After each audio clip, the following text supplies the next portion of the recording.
Hello. Can everybody hear me?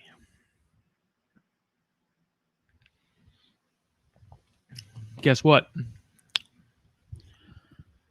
Oh, he's not late. Never mind. He's here. Having some slight technical difficulties. I think it's the operator. Maybe. I actually signed in at 8:58 thinking to myself, oh man, I'm going to be late. And then I go to turn the StreamYard on and it says your microphone is, or your camera is disconnected, which is hilarious because the camera is built into the computer. So here we are. Raggy.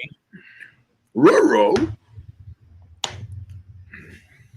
Did you do introductions yet or not? I haven't, because I was on the verge of saying, man, Phil's late again, but you weren't. You were right there. So this is episode 75.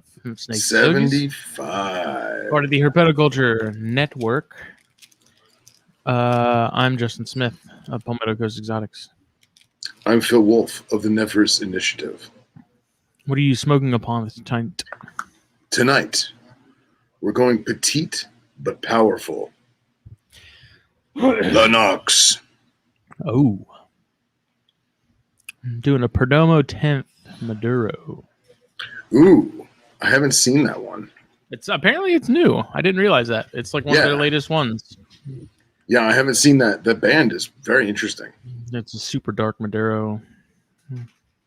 Which is... It's like a Pokemon card. It's a foil. I like it. Tonight is actually the first time I'm using the official Brothers of the Leaf, Snakes and Stogies Zippo. And just because this is a professional show and we are professionals. For the most part. I have the official Zippo torch insert. Yeah. Spared no expense. Yeah, I mean, they're worth the extra money. They are. It was like $12. Yeah, you know? I mean, they're like twice as much as the cheap versions, the non-name brand. I don't find that those hold up terribly long. So Right. Just spend the extra dough, and I think I spent 15. I think 15 is the most I've seen them on Amazon. So. Okay. Yeah, I think mine came to like 17 or 18 with shipping or whatever, because the one I got from, I guess, wasn't Prime. So whatever. Yeah. But it is cool. This show's brought to you by Puget Sound Pythons. Yes. Who just posted that they had their first popwind carpet hatch. Iridian Jayas. Congratulations, Gendra.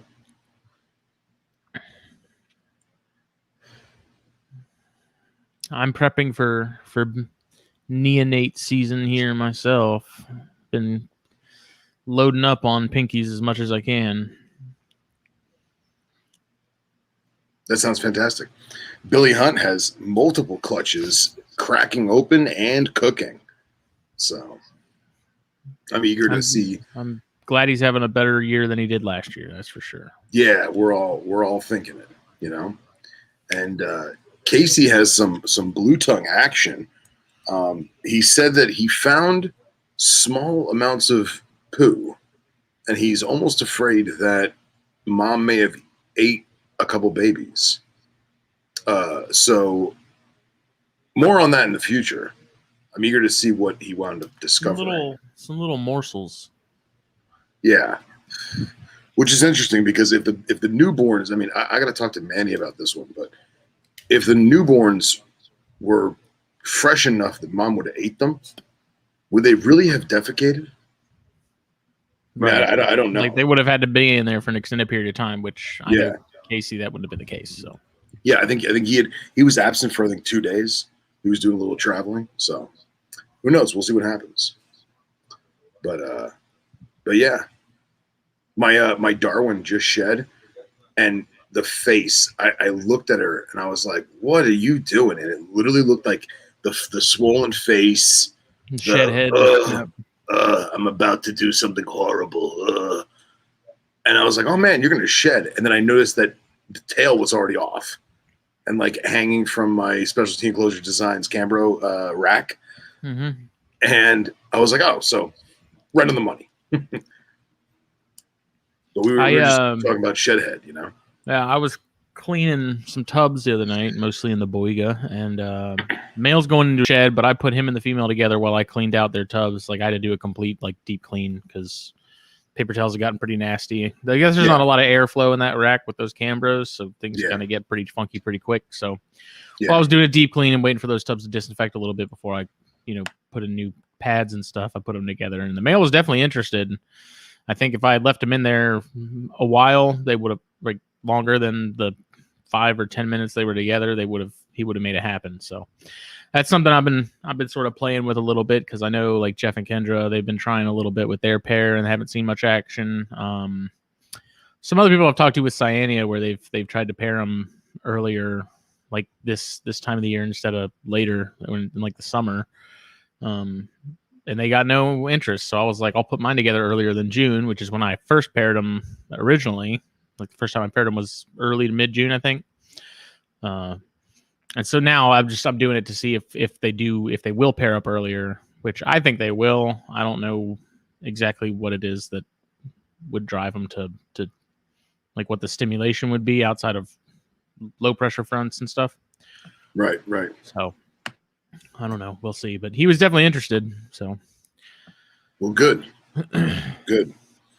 I can't say the same for my knobtails. I got one half-ass lock, and dude, it had to have been something with my temps. I had to have messed something up. I had to have maybe had them cool for too long, or maybe the females don't think they're of weight. Maybe I was thinking that too, because I haven't fed them as much as I probably rightfully should, but the body weights are good. So I just don't know. And I've been checking the sand to make sure they're not, dropping unfertiles, and they don't even look like they're ovulating. So I have no idea. I got a bunch of. Would it be that they're not getting cold enough at night? Like you would have them cool off in the winter, but it would be even colder at night than it would be normally, right? Yeah, that's true. Because they're not getting a deep enough cycle. I thought that might be it. So what I'm actually thinking of, the room that they're in gets warmer in summer. So I may just hold off, and I may just try like in July. Mm-hmm. You know what I mean? And just see what happens. Because everything's wonky in my geckos. I don't know. And it looks like my 2 Underwoodosaurus are probably 2 girls. So I should, I'm there. Like, I know. I just don't want to tell myself that. You know what I mean? Mm-hmm. So I want to get some more. Hopefully, I don't know if Leland's going to be at Daytona, but hopefully he is. I'll get some more. And hopefully try and round that out a little bit. But I'm just having fun hanging out with him. I'm not going to push it. Well, I am 2 weeks out from Beat It's happening. So really, yes. And where are we on the cage front? I have to talk to Sean because I saw that they had their house for sale in Colorado, but I don't know that they've moved yet. So I need to hit them up and coordinate. So you're definitely going to use Sean for that? I plan to, yeah. Now, are you going to have him build something once he moves to Florida, and then you just rendezvous with him? Like you said that you're a few weeks out from getting them. What are you putting them in the interim? They're going to be in Christmas tree tubs. Oh, so you decide on Christmas tree tubs. Yeah, you figure out which ones you're going to get? Well, I'm going to use reeds because Reed has some. Okay. I'm going to borrow reeds until. Perfect. It'll smell like them. It'll feel like it's theirs. That's awesome. Is he giving you any like decor, like any caves or water dishes or anything? I have no idea. Okay, sure. I would ask for at least the hide boxes if you could, at least for 6 months just to let him feel cozy, And familiar. Familiar. How is he doing the heat on them? I believe he just keeps them in his garage, and they're at whatever the ambient temperatures are throughout the year. Like that's how he cools his. He just lets them like whatever winter drops down to. That's what they get. Takes them off food. My only main concern, I guess, even then, like humidity. They don't strike me to be as nearly as desert-ish as Gilas are. No, I feel like they're much more tropical. Oh yeah. The I've from what I've seen with my friends that produce them locally to me, 100% humidity, they don't care. Mm-hmm. As long as it's not soaking wet. Like they're sitting good ventilation and stuff. Yeah, exactly. Yeah. And I mean, you don't even have to have good ventilation. You can have lesser ventilation and have the high humidity as long as they're not sitting in moisture, so to speak, that's going to irritate them or give them a skin issue or some kind. Yeah. That's my biggest concern is skin infections and stuff. So yeah. But I have 2 fans here in the garage that I'll keep turned on and circulate air and stuff like that. So, I mean, they're going to stay in the garage anyways, but definitely want to talk to Sean about putting some cages behind me so they can be displayed in their glory.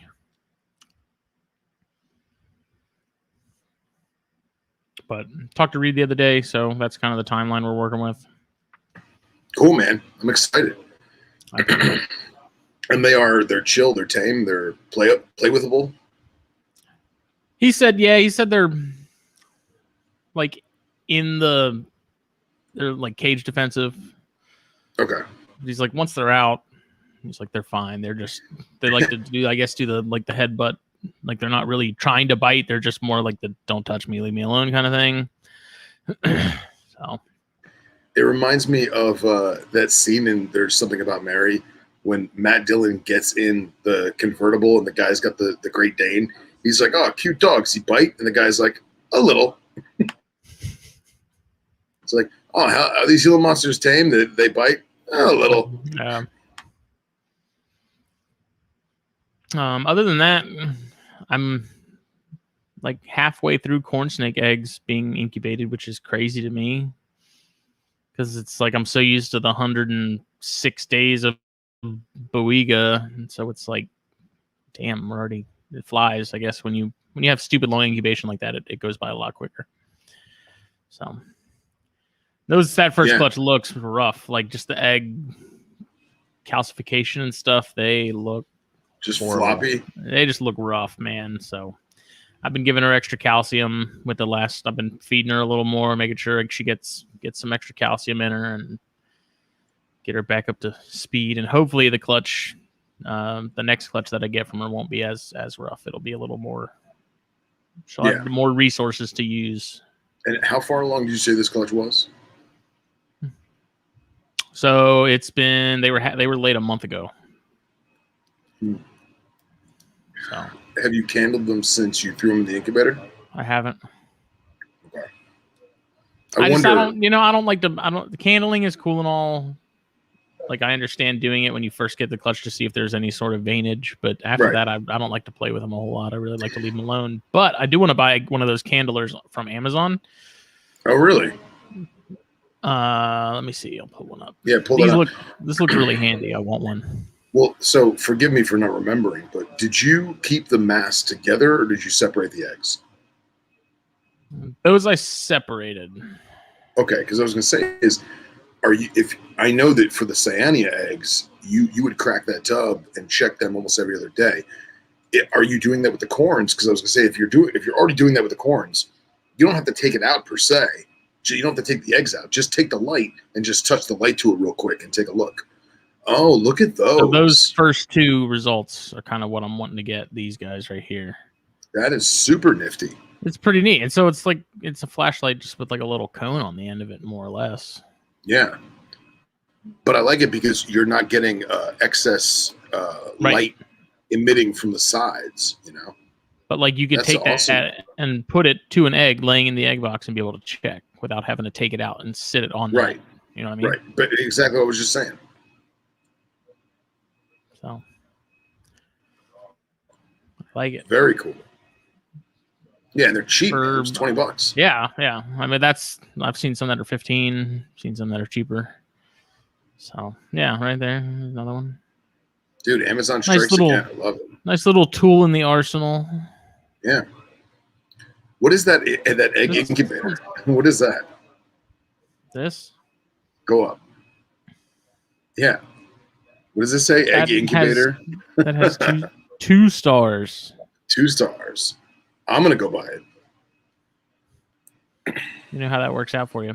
So what I did differently, though, with this, so I don't have to continue to open up the egg chamber and the egg box. And I know I talked about this not that long ago on one of the episodes, but I put them in those Sistema boxes, and then it's an old wine cooler, so the door's glass. Right. So I have a really bright flashlight. If I want to check on the eggs, see like how much humidity is building up, I can just shine it through and see both clutches. I don't have to open nothing. I don't have to disrupt this, make the temps drop or anything like that. I can just check it without having to disturb them. So I like it. It's good. It's much easier that way. But I do open it maybe once or twice a week just to get some fresh air in there and circulate things a little bit. And I got some, went to PetSmart today to get some pinheads for the Turkius geckos. And I ended up getting some aquarium, like they have that Top Fin brand aquarium plants, and I got some of the small stuff that doesn't get very tall at all. It's more like coverage, like ground cover, more or less for aquascapes. Cool. I got some of that, and I put it in the corn snake egg box because I'm curious to see if something like that will help with keeping temps a little more stable. Just like keeping things slightly cooler and keeping that sort of the gas exchange and stuff circulating, get them some oxygen in there, and just playing around with it and seeing what happens. I don't know. It may not make a damn bit of difference. Who knows? But I'm experimenting and seeing if anything changes. If I notice anything different. Nice. So I know I showed you in our group chat, but did I share with anyone else that did I show it on Snakes and Stogies, the backdrops I got for the ring calls? No, because I don't think you had those yet last week. All right. So I'm basically going to try and do a naturalistic pseudo vivarium in a display vision cage. Well, 2 display vision cages. So I have the I call them What's displays. the difference between the display vision and a regular vision? So a regular vision is going to be your normal like even measurements. So like a standard vision would be like a 3-foot vision would be 3 foot wide, 2 feet deep, 2 feet tall, right? Mm-hmm. A 4-foot vision is typically 4 feet wide, 2 feet tall, 2 feet or 3 feet deep. A display is where the vertical is almost as large as the horizontal. So like I have 3 3-foot displays. So it's 3 feet wide, like 26 or 27 inches tall, and then 2 feet deep. And then instead of having like the pocket that comes down off the ceiling for a heat dome or like a small little angled strip in the back for like a fluorescent light, the entire back of the vision is cut out at an L shape at a perfect 90-degree angle. So that way you can stack your stuff in the back of the cage and then still stack another vision on top of it. So I have 3 of those that were just collecting dust. And I was like, man, these would be perfect for the rinks. So, and that's part of the stuff that we wanted to talk about tonight was do-it-yourself vivarium stuff, right? And we'll get into that, I'm sure, in a little bit. But one of the things I really want to do is there's a company called palmettocoastexotics.com. Actually, I'll throw it up here. And what they do is they do the normal backgrounds for, you know, your aquarium or the leopard gecko or the bearded dragon, where, you know, you buy it by the roll, by the foot, and you just tape it on the back of the glass tank. But what they do is palmettocoastexotics.com.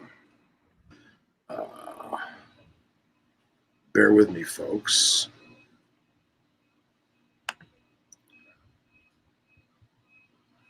All right, let me share the screen. You know what? Like, man, like I have these Turkish geckos, and I could get the crickets regularly, but I also know we have these magnolia trees next to the house that have a ton of tiny little roaches. And I'm thinking of figuring out a way to get like a deli cup, like one of the tall ones, Yeah, bury it in the ground, and then find a way to put something along the top rim that stops them from climbing out, and just catching a ton of them like that, and just feed them. that's brilliant. That's brilliant. Just put Vaseline at the top. You literally just you move leaves, and I mean, They're just everywhere. Oh my god, it's crazy. And they're the perfect size. Nice. So do it, man. Do a little pitfall trap, you know. I do. I had time today, but I took a nap instead. Priorities. So this is well, good. So this is petbackdrops.com, and they have amazing stuff. And all of these are licensed, paid for, whatever. And you basically pay by the inch, I think it is, depending on what it is. But they have desert, they have cartoon, they have crazy, and this is all stuff. And you basically select what you want per the enclosure. So, you know, this one here, I can do the sizes, and they'll tell you, like, this is a stick-on for the inside, this is a stick-on for the outside. But one of the coolest things they do is if I just type in vision here. Do they let you choose by country? No, you just have to pick desert or jungle or you know, swamp, whatever. But like this is specific for a vision cage. And what they do is it's an adhesive vinyl that is UV resistant, heat resistant, and moisture resistant. So you can wipe it down with, you know, chlorhexidine. It won't discolor from the UV lights if you're using it on like a lizard or something. And it won't melt if it's under a heat lamp per se, you know, within reason. But clearly here we can see there's a vision cage, and they cut it to the exact size of the background. And if you don't know, you can always call them up and say, hey, I have a 211, or I have a TV vision, or I have, you know, a 322, and they'll know which is which and, you know, help you out. So what I did was I contacted some people in South Africa who are, you know, herpers, and like, see, they have custom order here. Mm-hmm. And what I wound up doing was, isn't it crazy that someone can have a business completely based on something like that? Yeah, absolutely. So I reached out to some South African folks and was like, hey, I'm doing 2 Rengals enclosures. I want to do a naturalistic photo landscape background. So I got these. And forgive me because I don't have the actual spots unacceptable written down. Disgraceful. Actually, you know what I'm going to do? I know where it is. It's in my Google Drive. They have the names. So, all right, hold on a second. Google is freaking out. Google Drive. All right.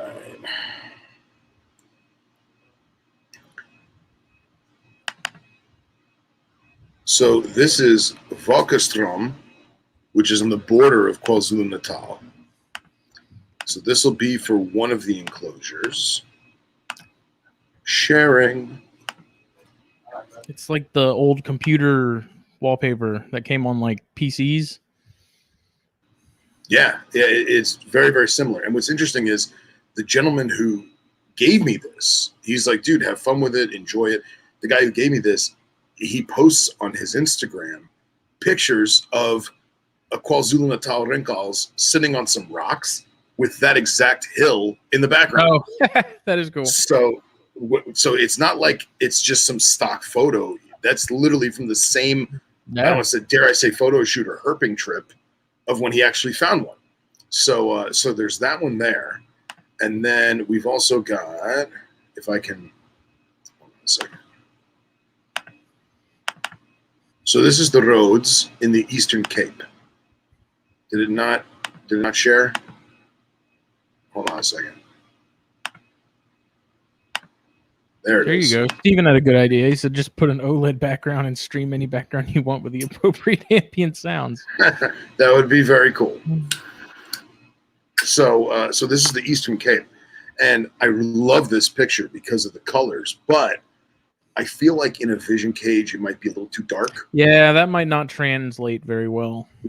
And again, I'm not quite sure if my animals are supposed to be KwaZulu-Natal, but I don't know if they are Eastern Cape or not. So, I figure I'll just stick to the KNZ animal photos. And then he sent me one more. Well, it's also going to depend too on that company that prints them, whether or not that'll print lighter or darker as well. Right. Yeah, exactly. You won't know until you see it. So they sent me, remember I did one from North Georgia for the Copperhead, and there was a photo that I took, and it is verbatim the exact photo that I took. So it's not like it was slightly darker or slightly lighter because of the print quality. The print quality was impeccable. And then the last picture is actually the foothills in central Drakensberg, which is, again, KwaZulu-Natal. And that is this. I think that might be my favorite. Yeah, that's my favorite. That'd be the one I'd go with. Yeah. So I'm going to do, I have two animals. I have two cages. So one will get the Drakensberg, and then the other one, as I flip through this stuff. Oh, there we go. All right. And the other one will get a Valkastrom, if I'm saying that correctly. So I'm excited, man. It's going to be fun. Yeah, that's cool.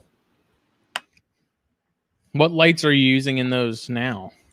So right now, because I'm still doing quarantine, I have each Cobra in its own Sterilite tub, right?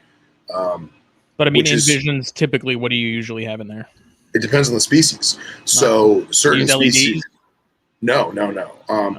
LEDs are a pain in the ass. And I don't know if you watch. I love using LEDs, man. Not on visions though. See, that's the problem. So LEDs are amazing, but in a vision cage, it's a pain in the ass because if you're trying to fasten it to the ceiling, you have to literally drill into the vision, which a lot of guys and gals don't want to do because you're putting holes in an escape-proof enclosure, right? You're putting unnecessary holes. And is this assuming it's one without the little dome built in, right?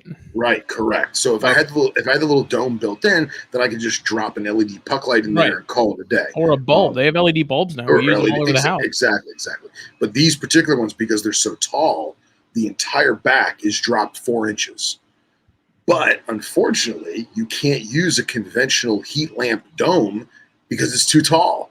Mm-hmm. It's taller than 4 inches, especially ones that are 60-watt ceramic or higher. It's not going to do much. So what I figured I'm going to do is I've actually got just enough room on that strip to do the small Zilla LED plant bulb, on which I'll do on the cool side.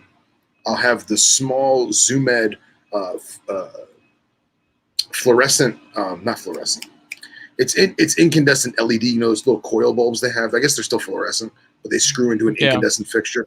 I have a small little one of those in the middle, and I'm going to do the Zilla microhalogen on the hot side. But if you had to drill into them, it wouldn't be. I'm confused as what you're talking. Like people won't drill into them to put like a whole fixture. Yeah, so you don't want, a lot of guys don't want to put a light bulb inside the enclosure because now you risk the animal touching it. You have to put a cage. That's the nice thing about those LED bulbs too, is a lot of them are in like a plastic casing instead of glass. Right. So but if you look at Riley, when he did LEDs in his visions, he wound up going with strip lights, but he had to fasten them from the inside because the animals, they're just going to pull them down. And like I've even seen it where, the old school incandescent fixture with the 2 screws. Mm-hmm. It almost looked like an upside down volcano. Mm-hmm. I've seen it where snakes pulled on that so much that they pulled the screws out. They were like hanging from it. They pulled the screws out. Now you have exposed wires. Now you have exposed screws. And, I guess that's what I'm trying to get at. It's just I just don't like it. Poles with just some wing nuts or something at the top to keep them. Heavy duty. I don't know. I'm just thinking out loud. Yeah, and that's they're great ideas. I also wouldn't want to drill into those cages either, given how expensive they are and stuff. Yeah, I try to avoid that as much as possible. Oh, dude, and when one melts, the worst. When you get a melt spot because the dome of the heat lamp was not flush on the screen, it was like slightly tilted, and it just gets that little hot spot. Now you have to get epoxy resin and like smoothing it out. But the things are damn near bulletproof, so it's worth it. But yeah, so I'm going to do those 3 lights for each enclosure because I plan on having natural grass growing, and we can get to that a little later if you want. But yeah, I was just really excited. I just ordered the stickers or vinyl, whatever you want to call them. I ordered them tonight, so they should be here in like 2 weeks. Exciting. Very nice, very nice. So I had originally, because I thought we'd talk about like trip prep and sort of getting ready to go. If you're like going somewhere out of state or you're going somewhere, we can. I'm in. I'm 100%. But then you had other stuff you wanted to talk about, which seemed a little more probably appealing than us talking about putting a checklist together. And well, we can do checklists another night. We could do it tonight too. I mean, it's not like we have a time cap out or anything. Let's get into what you wanted to talk about, though. So my thought process was, I'm doing these rink cages, right? And I have so many crazy do-it-yourself, DIY or DIY, however, do-it-yourself. DIY. Yeah, DIY. I know, I'm dyslexic. I have so many ideas in my mind, but I am not handy. At all. And I'm learning how to do stuff, and then I learn how to do it, and I'm like, that's a lot of work. I don't want to do that. Or that's a lot of work, but I could totally do that. That could be a fun thing, So one of my good friends, Chris, he's redoing his conjure enclosures, and dude, he has like naturalistic vines that it's all fake. All of it's fake, but it looks so damn good. So I actually made like a little cheat sheet tonight just to kind of remember some of the DIY stuff. But I'm looking at these rink enclosures, and I was like, man, I want to do African spear point grass. But the problem is it gets way too big and bushy if you transplant it. They're gigantic. You can buy them at garden centers and stuff, but they're the size of a basketball. And that's a lot of real estate in a 3-foot cage. Excuse me. So could you not just cut it in half? You mean like trim it this way? Yeah, I guess you could. Down the center. That's what I did with the big pothos that's in the scrub enclosure. But it's still really tall. And I feel like I want that intermediate growth. I want that middle teenage plant. I don't want the full-size bush. You know what I'm saying? Just for aesthetics. So even if I wanted to trim the grass shorter, it would still look funny. It wouldn't look natural. So Chris was telling me, he's like, dude, Hobby Lobby has a ton of fake stuff for home decor and arts and crafts and whatever. He's like, dude, Hobby Lobby has a 50% off all decor sale. And I was like, I'm going. Their stuff's kind of like their fake plants are a little expensive, but they do have. But they're gorgeous. Yeah. So here I have pictures of my African spearpoint grass, if I can find it. I was so happy. I will say, not being a big Perdomo guy, these Maduros are good. Excellent. I'm glad to hear it. Well, I'm glad to hear it wasn't just a foil wrapper. So here you go. Show that, Justin. So that's fake, but it looks so good, right? Yeah, it's like rubber, isn't it? Yeah, they're basically rubber or like a flexible resin. But I basically made 2 of those bouquets. And what I'm going to do is I'm going to take styrofoam block, and this is where my mind's at. In the past, for some of the girdle-tail lizards, I had gotten styrofoam block.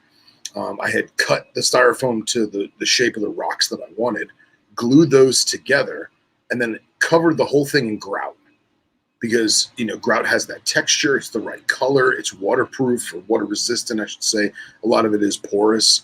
And it has weight to it where the animal won't necessarily knock it over. Yeah. But it's not the same weight as having, 30 pounds of boulder in your cage, So what I'm going to do is I'm going to get styrofoam block that I have, shave it to the shape that I want, gouge out a piece, plant that fake grass bouquet in there, rubber cemented or super glued or whatever, and then grout around the outside, and then take some of my soil or some of my substrate, throw that on the grout when it's still wet so that it adheres, and make like my own fake, rock like with the grass. Right.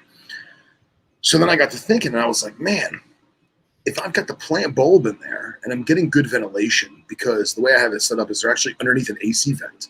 And that's something that I was very mindful with the girdle-tail lizards, which come from the same area, same locality type stuff.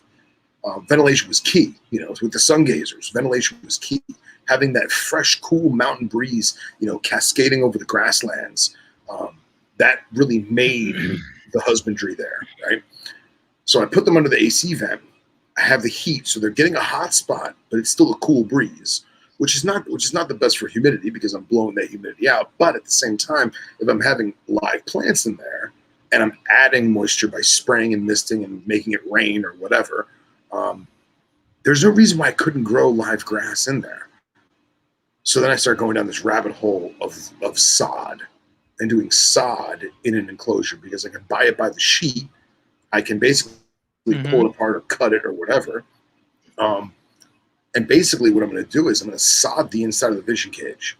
So I decided that I'm going to talk to a buddy about getting some plexiglass that's only like 1/8 of an inch thick, like super thin, and basically buy a strip of it and then heat it and bend it so that I can make a removable substrate dam for the front of the vision cage.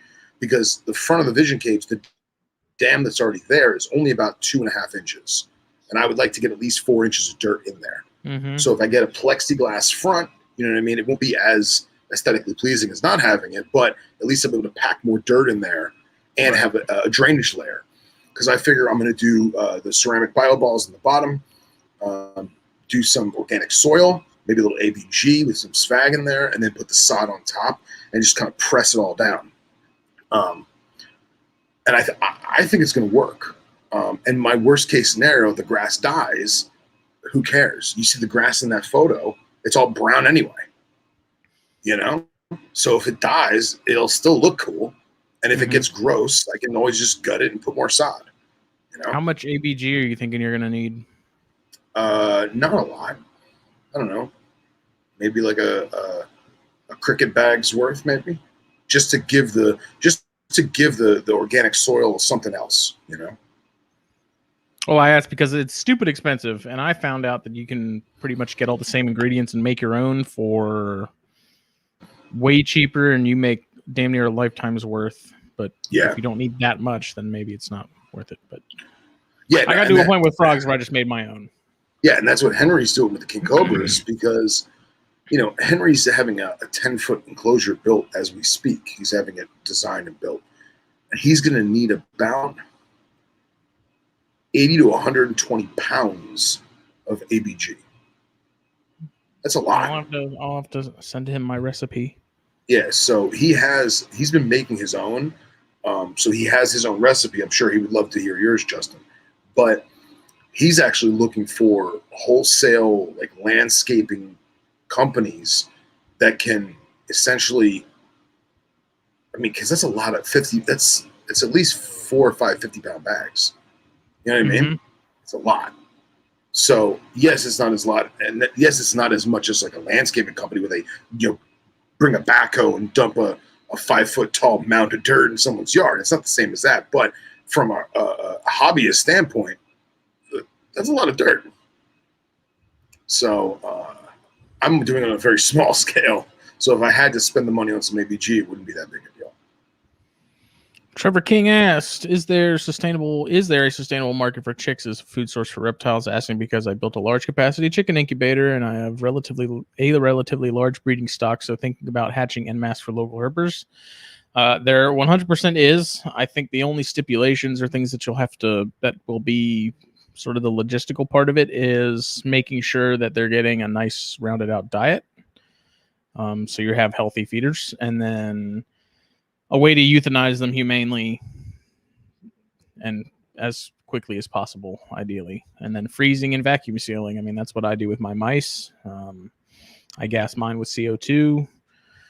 I freeze them completely, and then I bag them up and vacuum seal them, because I find that if you just kill them off and then throw them in a vacuum bag and then seal them, you get this giant ice brick of mice when you thaw that bag out. So I freeze them first, then bag them, and then they're all individually separated, I guess. When I would open that bag, they come apart easy. So, but yeah, I mean, I wish I had a better, like, a local source for frozen chicks that I knew were fed a nice healthy diet, because I definitely like to change it up and give my animals some of that kind of stuff more often. You can buy them, like, I've looked at them from like Perfect Prey and some of the other the regional frozen food suppliers for as far as mice and stuff, and you can buy chicks from them. But as like with shipping and stuff with frozen feeders, it's painfully expensive. So I don't know. I'd like to locally find an option if I could, but I guess it also depends on where you are and how big the sort of the demand is in that area.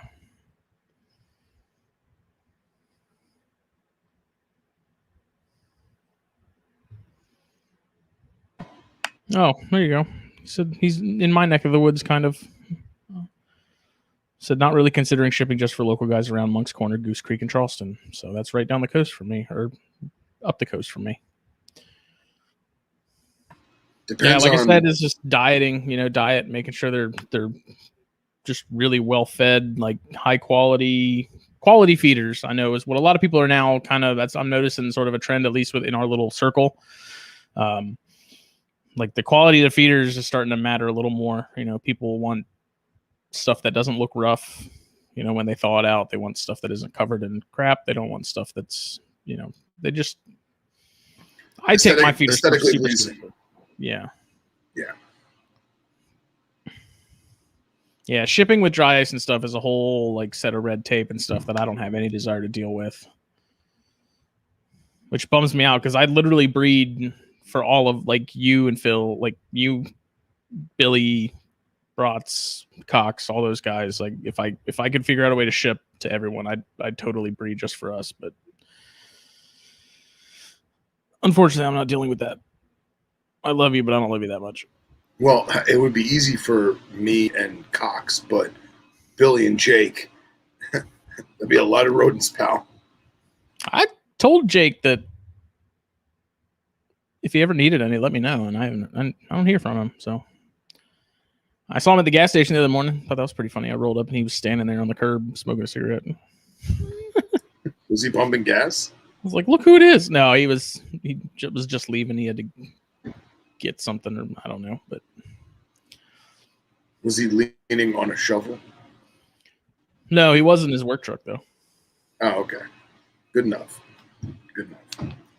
So just going back to decor stuff. So I started thinking, what about? Ooh, hold on. Yes, other thought. Yes. For the grass. So you were talking about foam. Are you talking about like floral foam, like the green stuff? Yeah. Get get great stuff. Make Yeah, you a plate. Make a plate out of cardboard. Okay. Put your grass, and then kind of, well, you could either make your rock and spray it, and then as it starts to kind of get a little stiffer, put that plant in there, and that thing ain't going anywhere. You wait for that to dry, and then you can cut it and form it however you want to.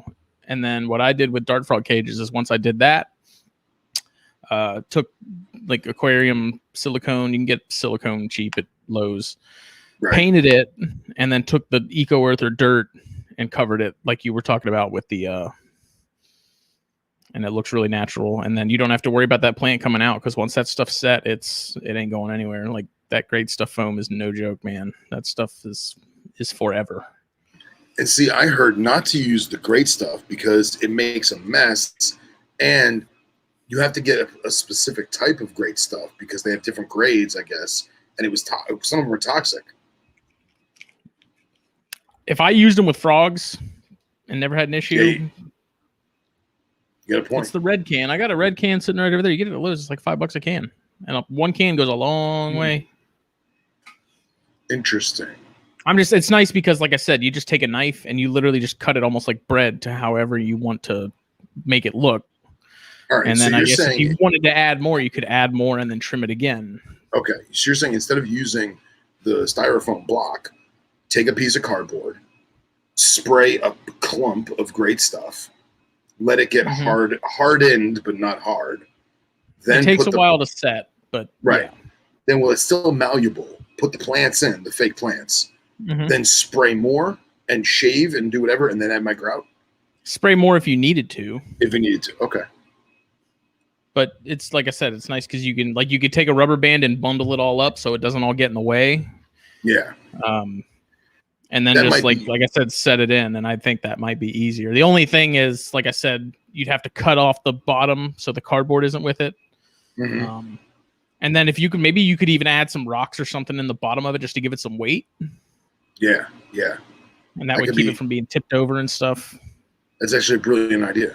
And that actually segues to my next idea, which the great stuff might be better than what I was thinking. So we've all been herping or hiking or just at the park, and you'll see a stone that has a divot in it with a small pool of water, right? So I had an idea of why don't I make, because I've made so many fake rocks with foam and grout. I was like, why don't I make a fake rock water dish? That way it looks like it's a naturally occurring divot in the stone where water would have cooled and collected, but it's styrofoam and I could pick it up and throw it around, you know? But then I was talking to my buddy Chris, and he was saying, he's like, dude, well, be careful because the grout may be porous, and depending on the brand or how much you put, and then the styrofoam is definitely porous.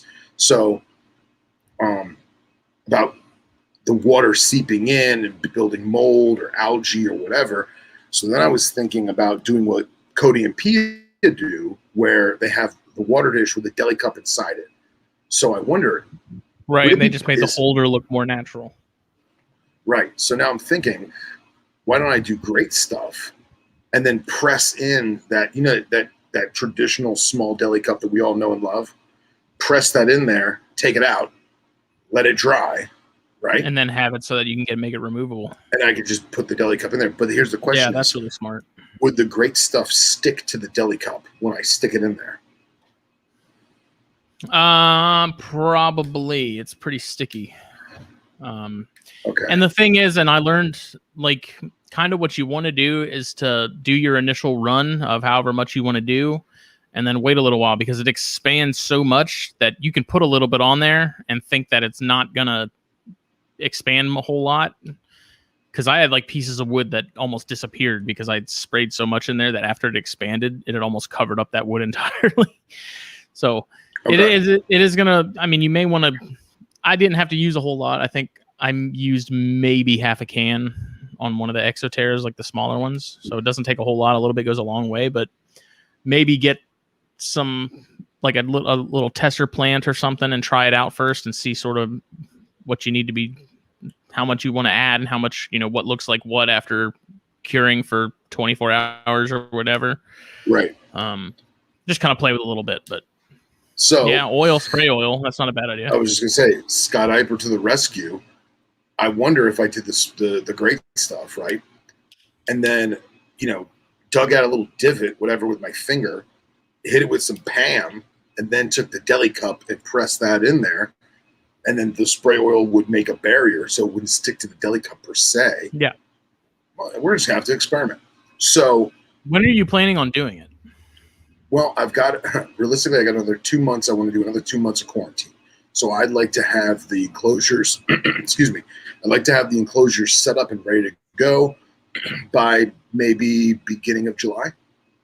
Okay. Because I was going to say, if it's like post Daytona, I was like, we can play around with it when you come up here and experiment. Yeah. And yeah. I mean, there's time we can, and like, honestly, if they just get a normal ass water dish for now, who cares? It's right. They don't care. It's all for me. It's for the aesthetics of me, they're happy living in a shoebox, as long as they got water and wrap ups, they're happy. So then it goes to my next thing. Remember Matthew was on a moss kick for a while? All right. So I started looking at all these moss videos, right? How to propagate your own moss. So apparently there's the milk in the blender and the... Yes. Did we talk about this before? I don't think so.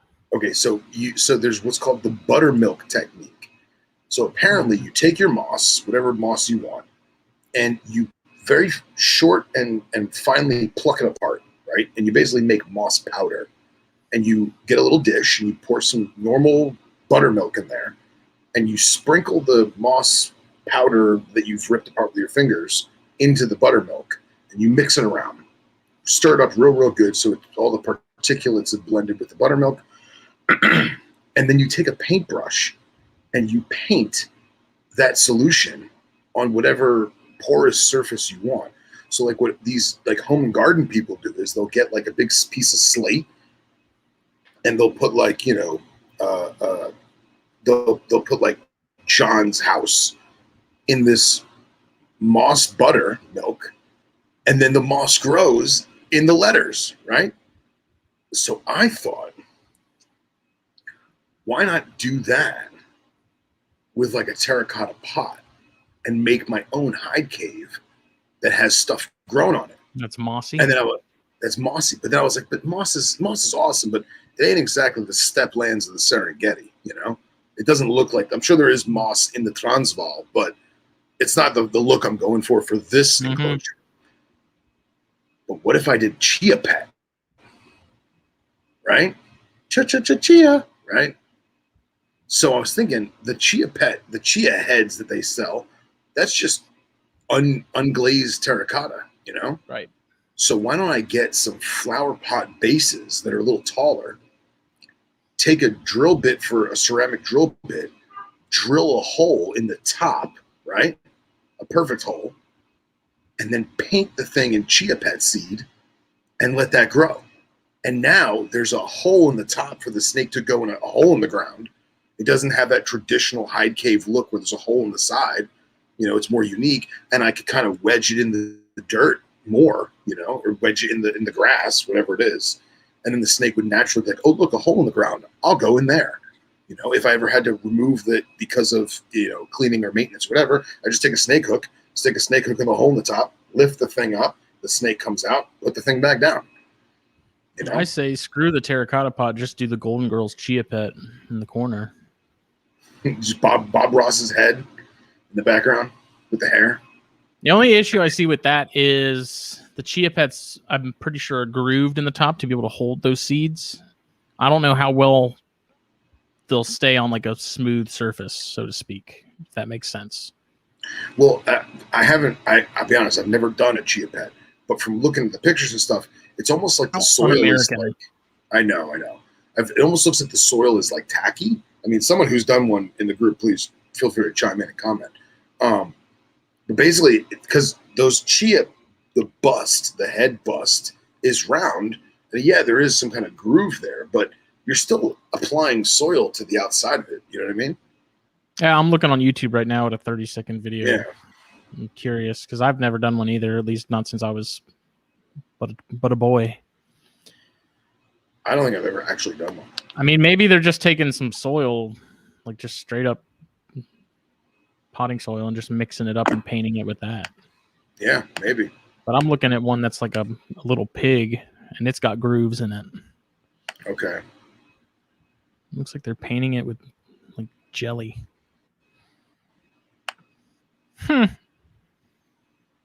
Or just plant the damn chia seeds. What, just in the tank? Yeah.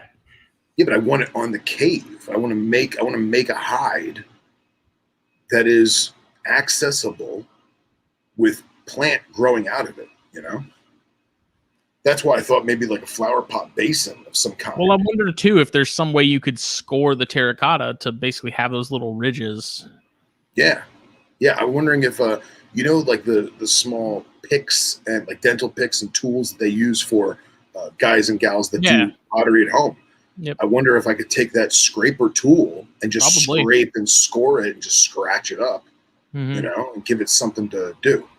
So I actually was thinking about, or if something as simple as like sandpaper, like maybe if you just sandpapered it to where there's just enough like surface, like something for the medium to grab onto and hold onto, that might be able to do the trick. I don't know.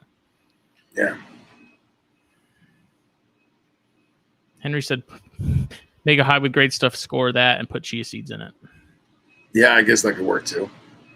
I did that. Like when I had the frog tanks, I put little pots, like not like full pots, but like little neti pots. They're the little like the ones people use for hydroponics.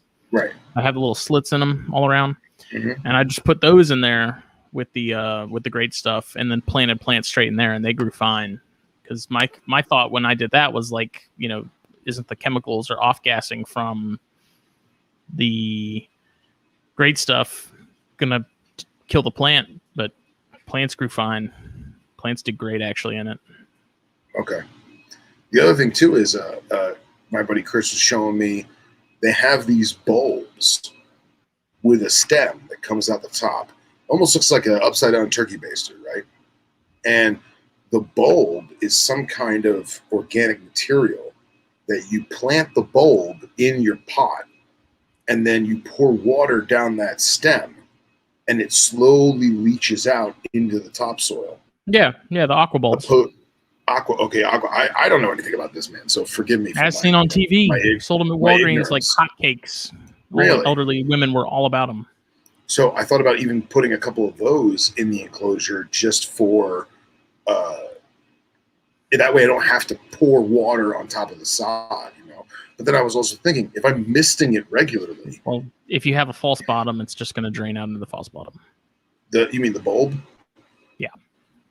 Yeah. Okay. Because I think it relies on capillary action, and like that soil becoming saturated to the point to where that water stays in the bulb until it's needed. So if you just have a false bottom in there, I think it's all just going to come right out and into the bottom. Okay. Duly noted. So yeah, so that's my plans for, at least for the rinks. Yeah, I have a couple other ideas, some other stuff, but dude, see, this is why, another reason why I love our group of individuals. I love our watchers, our listeners, our followers, because these people are giving me great ideas. You know what would be really cool too? If you took a piece of driftwood and painted it with chia seeds, just like a couple lines with the chia seed mixture, and let that grow out. That would look pretty neat. Yeah, that'd be cool. It would almost be like Javan moss in an aquarium. Yeah, because like in the past, we've taken Javan moss and green sewing twine or sewing thread, and you just take the moss, you tie it with the sewing thread to the driftwood. Then when it submerges, by the time the thread has disintegrated from being in water that long, the moss is already adhered and growing on the wood. So I imagine it would look very similar to that. So I don't know. I think building, like the building of setups like this is a ton of fun, and it's just the fact that you can do whatever you want. Yeah. I'll be honest, and as much as I think it's cool that I'm going to do like this rock water dish and this cave and everything, and yes, Cox, I have watched Serpent Design. That guy does some really cool stuff. Yeah, amazing work. His stuff is phenomenal. But all this stuff. I'm most excited about the friggin' sticker on the back of the cage. Like the fact that I'm going to have pictures of the real ecosystem. Like, I'm just enamored with that. So it's awesome. I'm so excited. So it's pretty sweet. Yeah. Anxious to see what you come up with. Yeah. I will be right back.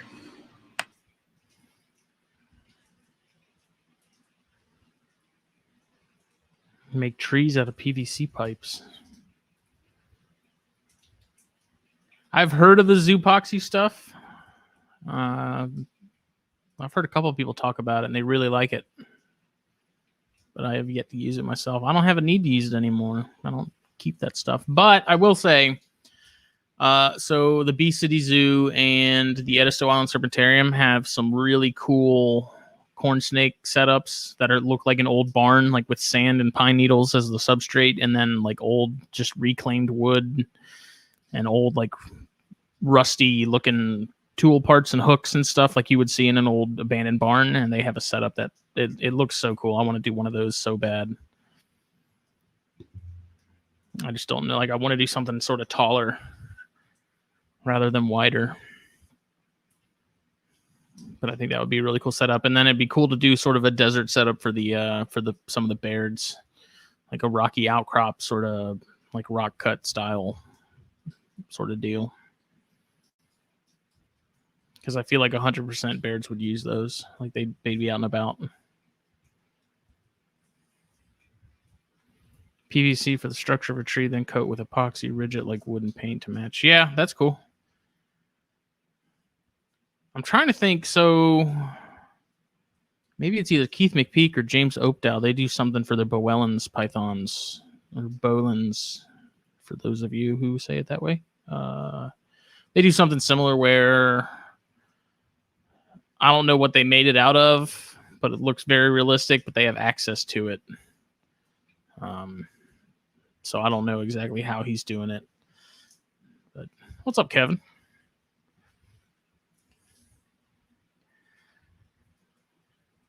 Use lead-free PVC. I didn't know that PVC had lead. Phil, did you know that PVC had lead? I'm going to make sure he doesn't lick it.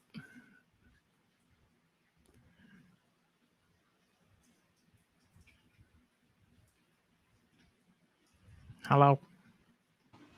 He lives? You didn't talk the entire time I was gone? Nope, it's dead silence. You're kidding. I am kidding. Good. I need to get a new Venom Life hat so bad, dude. Every day I look at mine, I'm like, that thing's getting all faded, and it's gotta happen. I can't. I just had I'm really good about keeping my hats nice and clean because I'm just a total hat junkie. But I have like those 3 or 4 hats that I just abuse, and this has become one of those hats that I abuse. And like I sweat and it's so bad the other day, and I was like, oh man, it's gonna turn colors, it's gonna bleach out. Dude, it's still holding true, man. I'm stoked. Mine held up for a long time. Like I said, it's just starting to get discolored and stuff because I also leave it on my dashboard most of the time. And so all that sunlight and stuff is it's to be expected. Can't wait to get some West Texas dirt on it. Yeah. I cannot wait. I'm terrified of the plane ride already, but I can't wait. Dude, it won't be that bad. There's something about being in a tin can 30,000 feet in the air that I have zero control over that just uneases me. Well, it's unsettling. Yeah, I mean, I've done it. I've been lucky enough to do it a lot in my life. And that's my problem is like I've flown to Hawaii when we lived there and back when we left. So that's it. Yep. And how old were you when this happened? 9, 8. Okay, yeah. I mean, I was flying since before I could walk. Whenever Pokemon Yellow came out for Game Boy, because I remember that's what my parents gave me for the flight as a present. Nice. 99, 2000, something like that. Okay. Scott makes a good point. I would take a Benadryl, but I know that's going to leave me just all out of it all, the rest of the day. It's just look, man, Benadryl just takes it out of me, man. It's not going to be that bad of a flight because you're I know. Layover in Atlanta, layover in Dallas.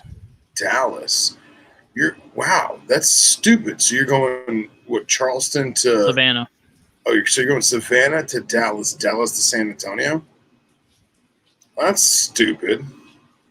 Look, this is what you do. Just have like 2 or 3. Here. Hey, Jason. So just have 2 or 3 of those little bottles of Jameson the minute you sit down in your seat, and life will be grand. It's not like you got to drive anywhere when you get to Texas anyway. You know? Because you're arriving like early in the morning, right? Yeah, I land at 10 a.m. So okay, which is good because I'm gonna try and get my equipment together, and Stone and I were talking about possibly doing a second vehicle. So we're still up in the air talks about that. But okay, I meant to ask about that because now that there's 6. Yeah, we'll talk about that later on because nothing's set in stone yet. No pun intended.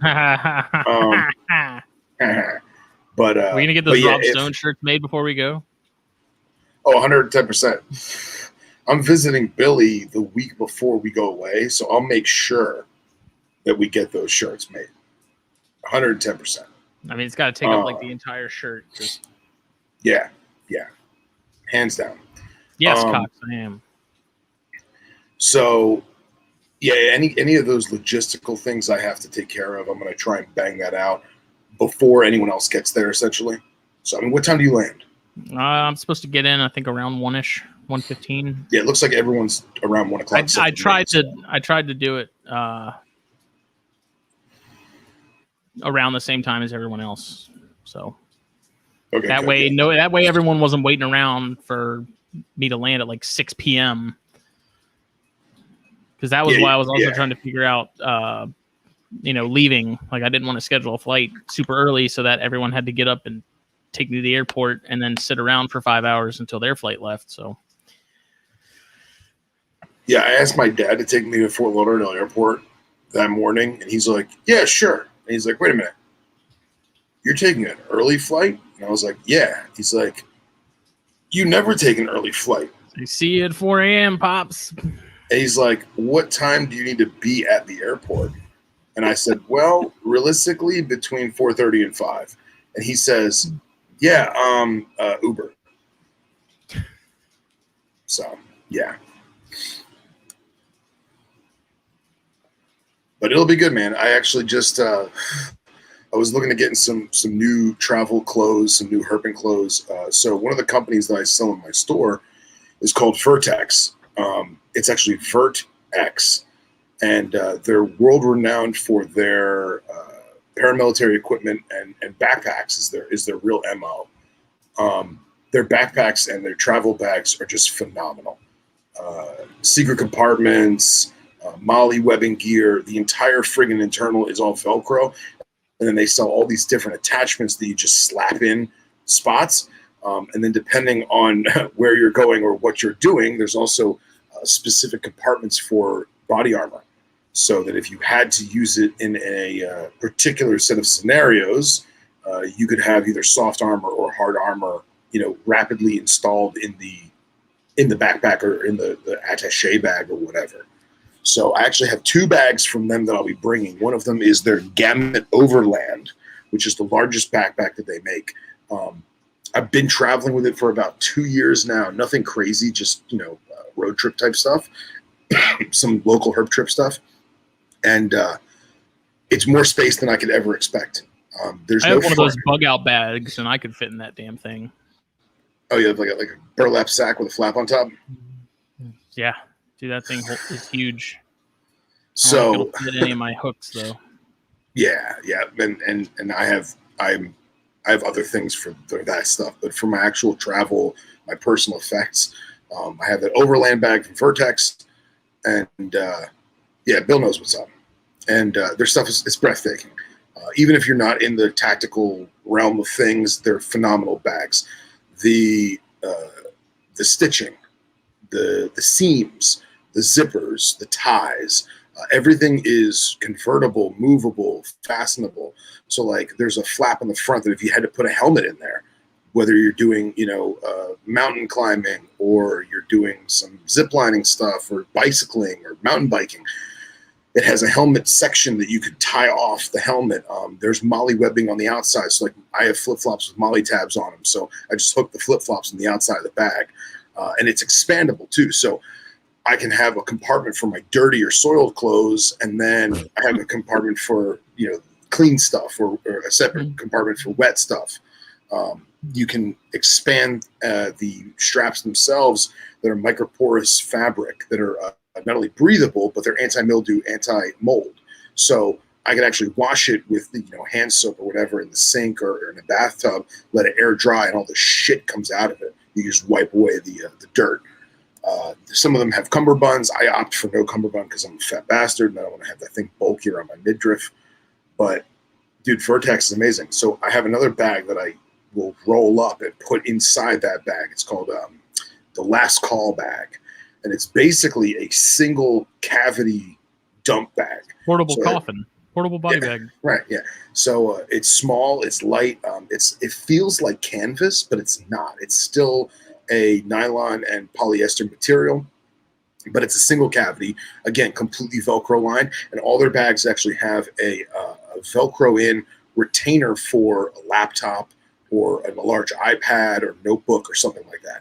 So you have all that storage. They also have bladder compartments. So if you opt to do like where you put the body armor in the back of it, you don't have to do that. There's a tab on the side. You could put a bladder in there, a camelback, feed your hoses out the top, and then there's buckles and snaps on the actual straps of the bag to accommodate the mouthpiece, whatever you want to call it.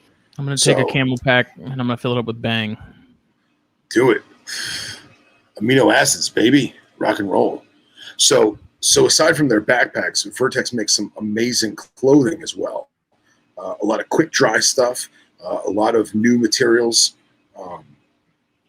Basically, they have a new material called 37.5, which it feels like Under Armour. It's super soft and super breathable, but in heat conditions, it doesn't wick the moisture away because then you get dehydrated. It basically makes a barrier, keeping the moisture there, but not on you so you're wet and sticky with like a wet cotton shirt. However, if you're cold, it's going to it's going to shrink up, if you will, and keep you warmer. So amazing materials. And then they also have, the pants are phenomenal. These are probably the best pair of shorts I've ever worn in my entire life. Depending on the pair of pants, the pair of shorts, I think it's anywhere from like 9 to 14 pockets. All the pockets are like triple seam stitched. They're all open top. They're all contoured and curved so that you don't have to like fish your fingers in there if you're sitting in the car. Dude, just amazing stuff. So I would definitely tell anyone, whether you're in the tactical stuff, or you just want some cool hiking equipment and camping stuff, Vertex makes some amazing stuff. So, yeah. And this Mike's comment of "there's such a thing as herping clothes" made me laugh because the joke's on you. I herp naked, so that's good. Y'all are in for nature's an eyeful when I hop out that car. That's right. I do it. It's called primitive herping. Yeah. You have just a dull stick, and that's it. I won't even wear my glasses because I'm head to toe legit. Nice. No phones at 64, man. I'm head to toe legit. Oh, that's cool. What kind of gun is that? I don't know its name. I only know the sound it makes when it takes a man's life. All right, you're the Milli Vanilli of Patriots. You're the Milli Vanilli of Patriots. So here's Vertex. The cool thing about Vertex is because they sell to a wide assortment of government and paramilitary organizations, the colors and styles. Who said I was afraid, Bill? The colors and styles are never the same every year. So if you like that green hoodie right there, look at that guy. He's ready for this Jason Bourne. He's ready for anything. But here's the thing. So like that orange bag right there, next year, that orange bag will never exist. So it's cool that they have these limited colors, these limited patterns with really nice attributes to them, but it's never the same thing every year. So that they're always innovative, they're always changing. How much are those backpacks? About $500? No, nothing that crazy. So here you can see. Oh, just 300. It depends on the bag. So like that last call I was telling you about. That last call I was telling you about, it's 169. So, and essentially you have just one large cavity in the middle with plenty of space. All of this material here, this is all Velcro, actual patent Velcro. So anything that's hook and loop style will stick to it. They have these expandable clasps so that I can actually make the front pouch larger if need be. The stitching is incredible. There's your bladder hose. Them things ain't got nothing on LL Bean. And the colors are pretty awesome. So like I own this one. This is tobacco. Naturally, I had to get the tobacco color. Me and tan. But then they also have more modern stuff. What? Bill said, I assume Naked and Afraid was referring to the co-host, one of each. That's awesome. I do have a low pro camera bag, and I love it. Oh, nice. So I like this company because they're always coming out with innovative stuff. The stuff that they make is extremely practical. I can fit 2 1-liter Fiji water bottles on the sides here. Now we're talking. Now we're getting to white. Now we're talking. Yeah, and here's the thing is I can get a bag like this and I can bring it to the office. I could bring it to school, or I could get something like this and be, or like this and be outdoorsy. I like it. That's new for 2021. That's Justin's Transformer colors. Yeah, Trapper Keeper on my back.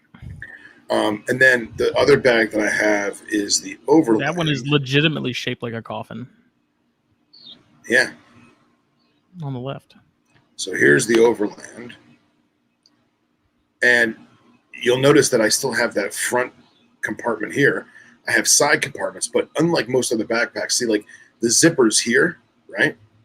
The compartment goes all the way down to here and all the way up to here. So I can actually stash stuff up or down. This compartment here, this has a zippered pouch that's like for rapid use. And then all of their main bags have an actual lift handle right here.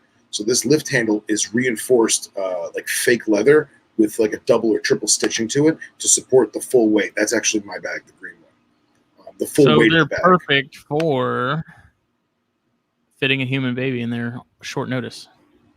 Yeah, or, bags and bags of snakes. Baby snatching on the fly. Yeah.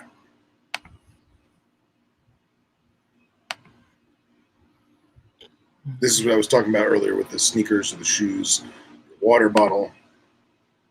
So this is my main bag that I use for damn near everything. But the clothing, whoa. Scott, why is that? He said always remove the Low Pro logo, though. So I'm going to get robbed.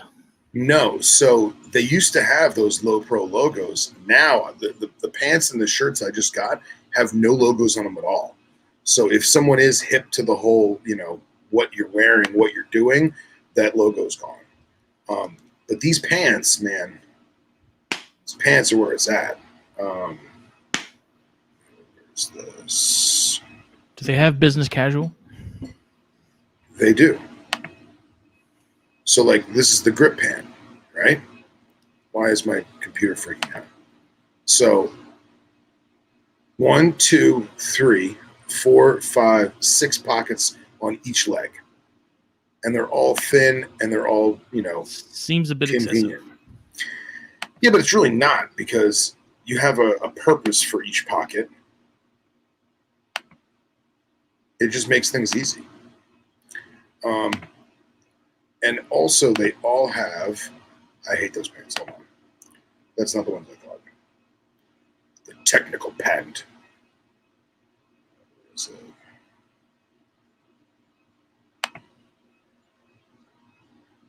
this is more of your lightweight, but looks and feels like jeans. See here, you have a zipper on the side. So this zippered pocket actually is the entire size of this main pocket, but now I can zip that shut so that it's not easily pickpocketable. The back pockets all have flaps on the inside, so that if you do put your wallet in your back pocket, you can tuck the wallet up underneath that flap. So if someone goes to pickpocket you, you will feel the resistance, and it'll be harder for them to actually remove the item. You never have enough flaps. Yes, sir. So, Between anyway, the ones on my body and the ones in the pants, we should be good to go. Yeah. So I will be using a lot of that for the trip, as well as normal clothes, because, yeah. You got to make sure you bring your fancy clothes in case we have a fancy dinner at Red Lobster or something. I do. I actually have a Vertex button-up. And see, Gendra knows what's up. Best pants in the world. Flat out. Better than True Gear and Blackhawk and 511 and all that.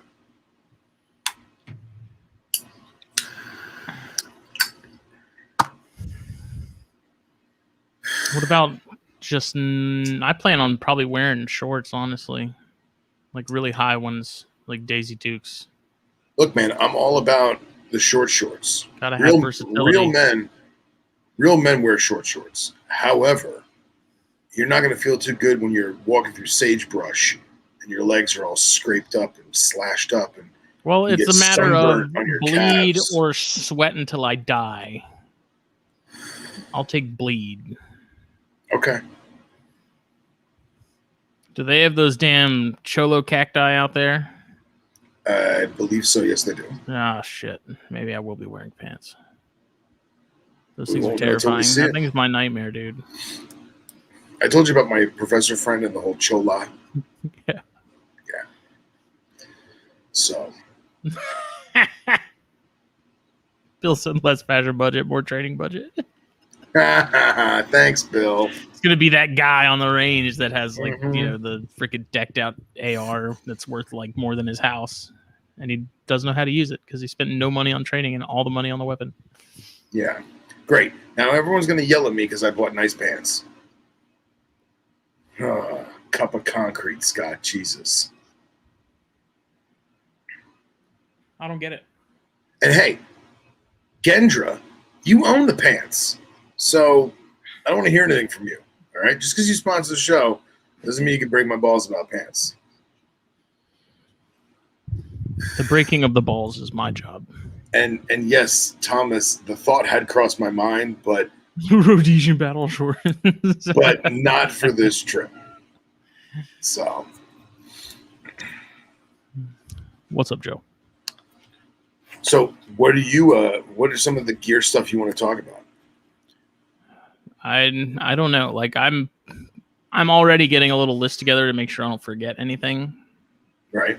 You know, like we'll need reflective vests. Okay. Like hooks. I'm probably gonna bring whenever my hook order from Get Hooked comes in. I'll probably bring like one of the smaller, like the Viper series hooks, the small ones. Right. And then one of my bigger ones. I don't think I'll be able to fit the field hook in my bag, depending on what size bag I use. But I also don't see us really flipping much. It's hard not knowing sort of what will come in handy and what won't. Right. It's hard to gauge. So, well, I plan on bringing I have the travel hook, but I probably won't be bringing it. Thank you, Andy. Thank you. I probably won't be bringing the travel hook despite its name, just because I'm bringing so many other hooks that it kind of be a waste of space for me to bring the travel hook. I figured 2 was plenty because there's going to be probably a minimum of 12 hooks on the whole trip.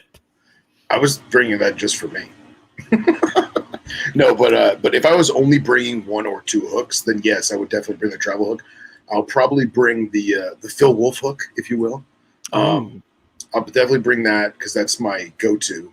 I have a black Ziegel that I'll probably bring as a backup, and then I have a field hook from Ziegel, and then I'll probably bring the M1 tongs too.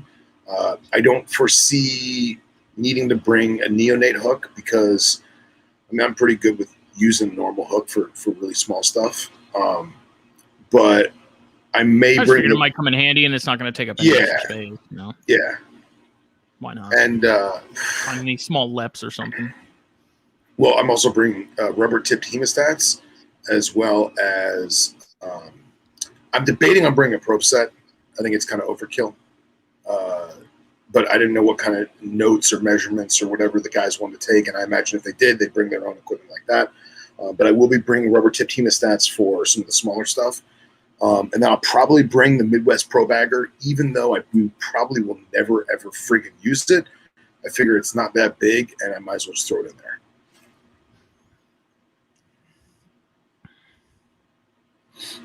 That is one thing I like. We have a head torch here at the house, and we use it a lot, but I kind of hate it. So if I do want to invest in a nice strong one, like I want people to be able to see my head from space. Yeah, I'm going to be bringing 3 torches, 2 handhelds, 1 head, and each one is 650 lumens. And they all take CR123 batteries, or they'll take a double unit lithium that's micro USB recharge. So if we're driving, I can literally charge the batteries while we're driving. I'm going to bring one of those ones that you shake.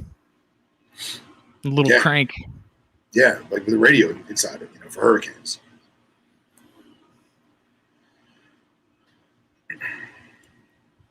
And then question. What I have. So I have one of those little. It's a battery pack. Let me see if I can find it. What the hell's the name of that thing?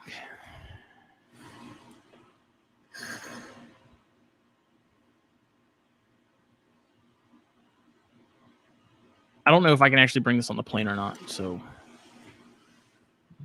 I would imagine probably not. I'm just.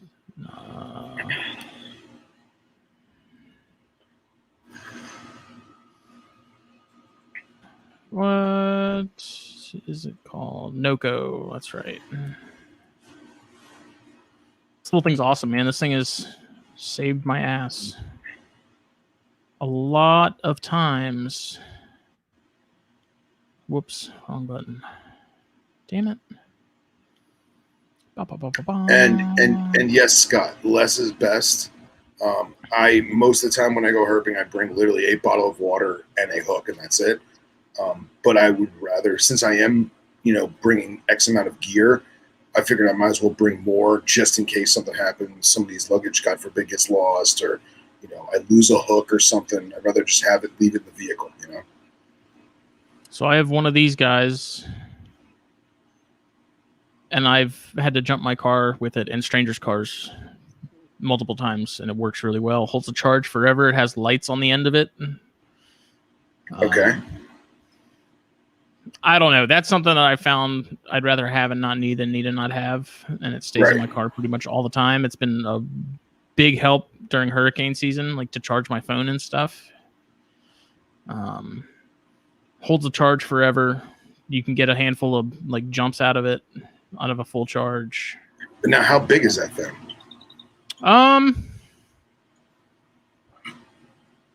Probably about as long as my case. And okay, let me get rid of that. So about as long as this, and size of like a Wi-Fi router. It's about the size of this here notepad. Okay, that's not that bad. Yeah, I mean they're not big. I just like I said, because it's a lithium ion, I don't know if that will. Oh yeah, you won't be able to bring that. Yeah, I don't think I'll be able to bring that. So, I thought about bringing my camera. I think I decided not to, just because one of the other guys will have a camera. I'm probably not going to feel like breaking it out constantly and taking pictures and stuff. And I have my phone, so I'll just use that. But I'm thinking I'll use my Palamas hook, because I feel like you almost have to. Like, it was made for that kind of stuff. It was. And it's got the reflective tape, so I can find it if I lose it. It's true. It does.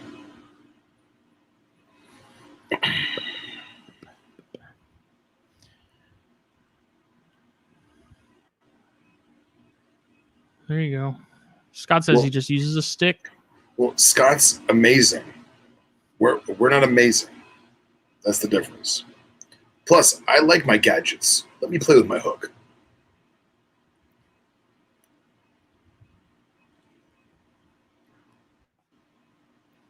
But yeah, man, it's going to be a hell of a time. Hell of a time. We could not see a single living creature, and I'll still have fun. Agreed. So, my biggest worry is like if we're out road cruising super late, me being able to hang, because you know me, clock strikes midnight, Grandpa's got to go to bed. Yeah, but you just sleep in the truck. You know what I mean? But then I'll miss all the cool stuff. It's your own problem. It's gonna pop like 4 hydroxycut. Jesus. You remember when Anna Nicole Smith used to do those videos? Oh, God. It's just caffeine pills. If you look at the active ingredients, it's literally just caffeine and a ton of it. And they're like, cuts fat. No, it just makes you have to piss constantly. And yeah. Mike says that we need to do a live podcast while we're there. I know for a fact that we will be doing some NPR action. And really? We will be doing some NPR action. And I don't know how much of it, but we will be. And I assumed that we may have a short Snakes and Stogies while we're there, whether it be 30 minutes or so, just to say hi and, make some memories. That was another thing, is I wasn't sure if I should bring my computer or not. Well, I figured if you weren't bringing a computer, I was going to bring mine. And then... like your hand-me-down? No, I was going to bring the brand new one because it's so small and light. And I figured even if we just use the internal microphone and the internal camera, I figured we'd skip the Monday night Snakes and Stogies and then Thursday night do a THP live and just do that. Yeah. So that again, I was only going to do that if you weren't bringing yours. So, yeah, I don't know. I don't have like a hard shell case to put it in my bag because I am paranoid about putting it in my bag and then 30 other super heavy ass 50-pound bags going on top of it. Well, you wouldn't bring on your carry-on? Well, that would make too much sense, Phil. Yeah. Dun dun dun. Making me look like a moron, Phil. Just don't forget the power cord, because I've done that.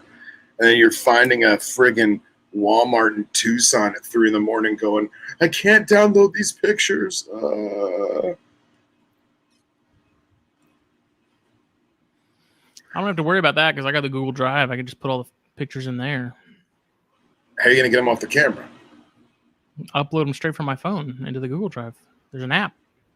Yeah, but so you're saying that you have the camera Bluetooth to the phone? No, just use my phone. Oh, you're just using your phone. Oh, well, yeah, that makes sense. Duh. Now I look stupid. Oh, we're so analog. I love it. Just bust out a disposable camera in the middle of the trip. Be like, hold on, guys, hold on. Make it look good. Yeah, right? What are they, those party cameras? Make it pose. You're the ones. Yeah, I could totally bring one of those ones from the wedding. Yeah, but you have some still? Oh, yeah. Dude, you need to bring like 2 or 3 of those. And just do like that just one's shots. That one's reusable. It's just like the old Polaroids. You put the little stacks of film in it. Oh yeah. Oh dude, we gotta do that. And then we can make like a little photo book. Oh, we can scrapbook. We can scrapbook, bro. These ones are actually Fujifilm. That would be fun though, I'm not gonna lie. It would. It definitely would. But it's to me, it's kind of like going to a concert. Like you have all the people that insist on filming the entire thing, and so they spend the whole time watching the concert through their phone instead of just putting their phone down and watching the damn concert. Yeah, but you realize not everything has to be documented. Not everything has to be preserved. Like you can also just enjoy the moment and the time that you're spending there. Yeah, but we're going on a photo safari, like for lack of a better word. You know what I mean? So I'm like, not going on a photo safari. I'm going on a herping trip with my buddies, dude. Yeah, but I'm saying is the whole point is to find the animals and take pictures of them. Okay, I see your point. I'm always messed up because I'm the guy that's like, there's no time to stage that photo. Just get a picture of it on the road. Who cares? It's on pavement. You know, fuck your lighting. Let's go to the next one. And that's the other reason I don't really want to bring my cameras. Like, I know it'll like fidgeting with white balance and ISO and all the settings and aperture and stuff like that. And then everyone's trying to like get in the car and keep moving. Well, I imagine I'd rather just take my phone out and be like, cool, rattlesnake, click, let's go. Yeah, but see, I know it for a fact I won't do that. I'm gonna have to put the baseball hat on top of it. We're gonna have the hemostats. Okay, 3, 2, 1. Put the baseball hat back down. Like, I know that's what's gonna happen, which I'm okay with. It's fun. Plus, this takes like, this has a nice 64 megapixel like ability on it. So yeah. If I've used that for pictures for the magazine. I just put on the highest res setting and just taking pictures, and use that. So sure. The focus, I do hate this phone because the focus on the camera on this thing is so frustrating because I can never get it to cooperate unless it's on like one of the really low settings. I don't know, but I may end up just throwing it into the desert. I'm probably going to bring my gimbal too, just because it is small and I can just stash it in the side of my bag and try and get some B-roll, some, for Venomous Etiquette videos or for this or whatever. Just get some B-roll mountainscape and maybe some animal and landscape together shots with video, like panning, and some sunsets because I'm a total nerd for sunsets. So. Okay. Yep, I love it. That is why I have the fancy camera, but the fancy camera is a whole nother bag that I got to lug around. Yeah. And I don't feel like lugging. Yeah. Because then I have that panel light, which the battery on that doesn't last very long, and that takes up a ton of space. It's just, to me, I'm just gonna, I don't know. It's a vacation. I'm there to enjoy it, Yeah, man. Plus, if I have the camera, that's less space for cigars. And I mean, let's be honest, that's the most important. Like, I'll take cigars before I take underwear.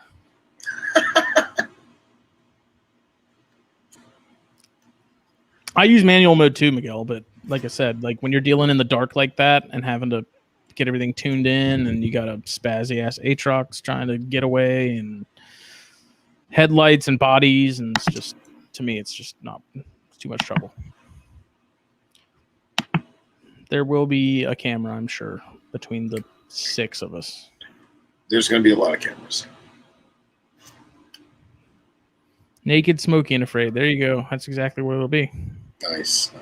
And you know what I was just thinking? Bill, I know that you've got some Cry Precision pants in your drawer somewhere that somebody gave you. I know you do. So don't make fun of me for my $100 pants when you've got like $700 pants. I know you've got them. And I do expect pictures of said pants later on. With you wearing them, obviously. Yes. See you later, Dels.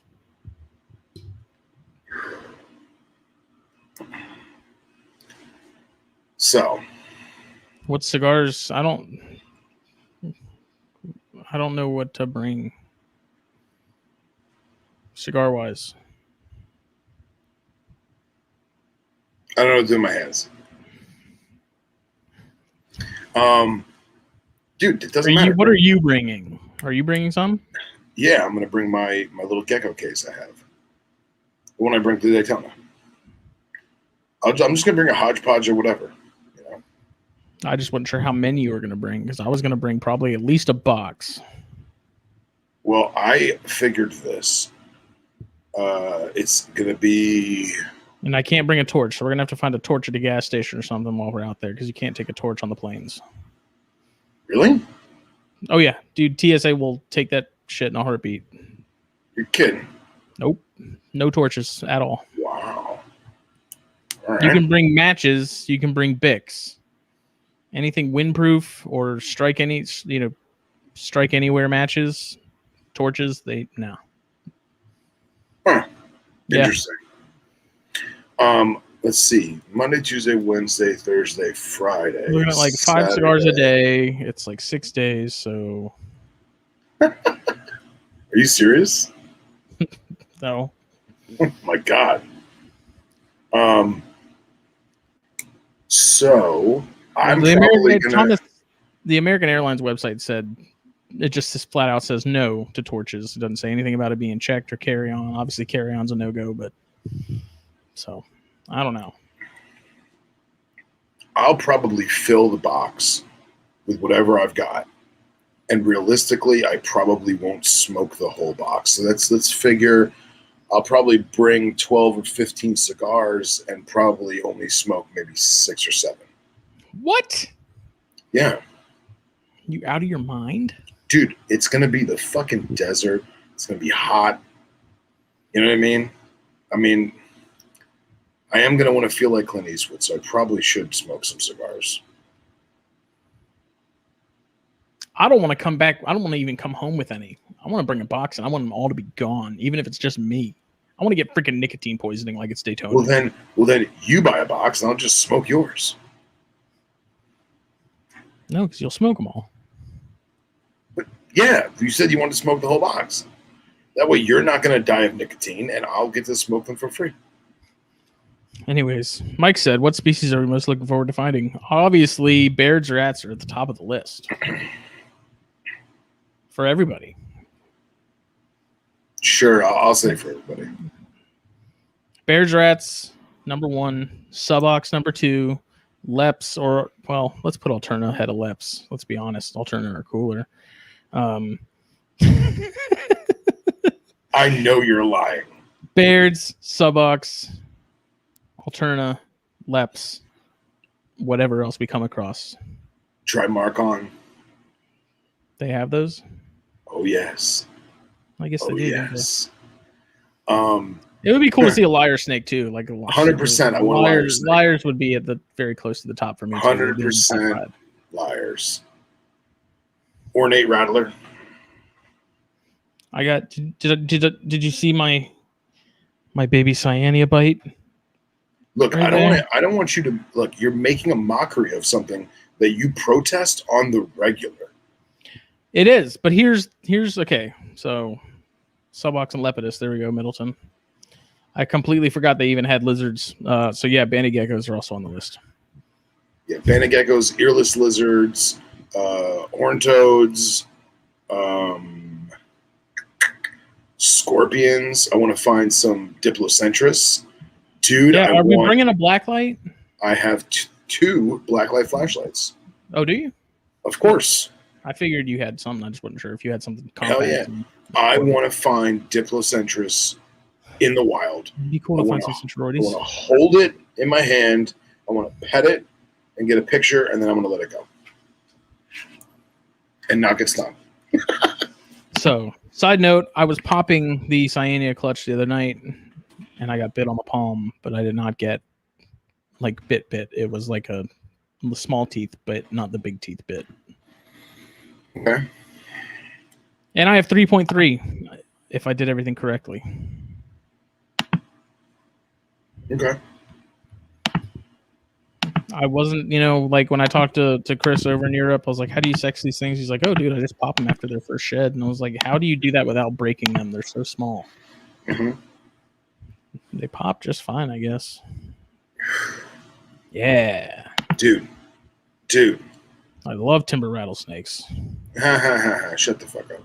So look at this animal. Like, dude, the black head, the black, the black top and the tail. Like, dude.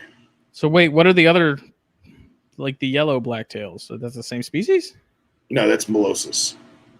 Oh, okay. They split. They used to all be Molossus, and then they split them in half. I got you. Yeah, so the Edisto Serpentarium has one of those, and that thing is like super irate all the time. Yeah, man. But where we're going is like that color. Like with that black face and the black tail. Like, oh, dude, it's gonna be awesome. Like I said, bears are at the top of the list, man. If I see a bears, I'm just gonna freak. It'll be cool, man. It'll be cool. Supposedly, here's what I don't understand: is I've heard from multiple places, read multiple sources that said that bears are like one of the rarest snakes to find in the States. Really? But I've also seen plenty of people that seem to find them on the regular. Okay. So I don't really understand why they have that as the case. Like why that's the maybe because it's rare to road cruise, but not to the guys that know where to go.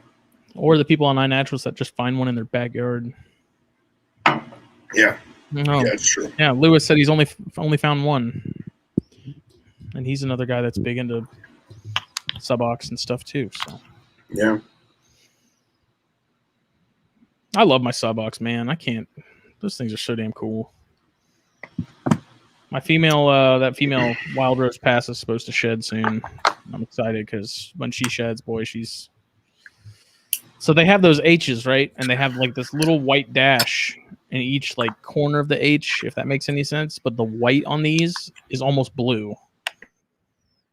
And I feel like I can't pick it up in pictures, but it's straight up almost like a sky blue. Wow. With that orange and that, yeah. Very cool. So my girlfriend just texted me saying that she has to disagree. Hold on, let me read you this. I'm going to have to disagree. You stage your photos. That's half the fun of it. And I don't think, I don't think that I stage my photos appropriately. I think I half-ass stage them.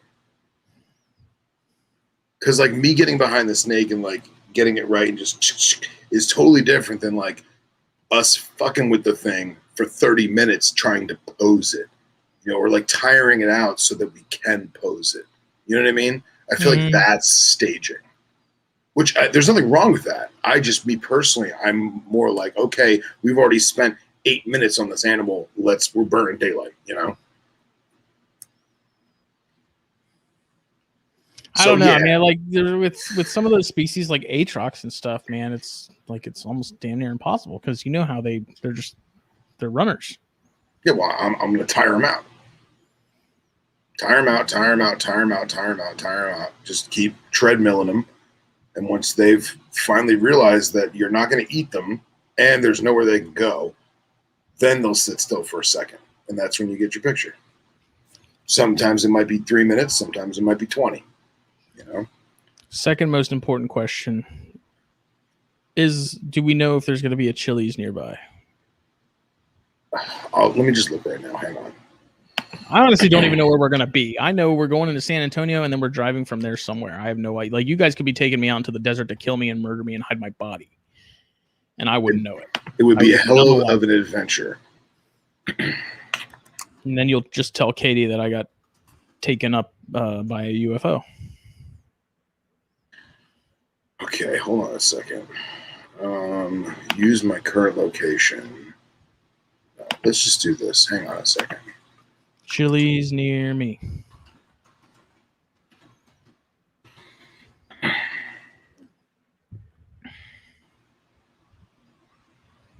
What the hell is the zip code? Hang on.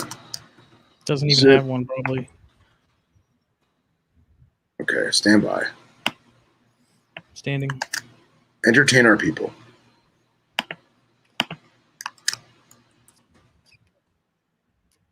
So we're actually taking Phil out there to murder him, not the other way around. That is the most important question. Wild Rose Pass Chili's. Mount Davis Chili's.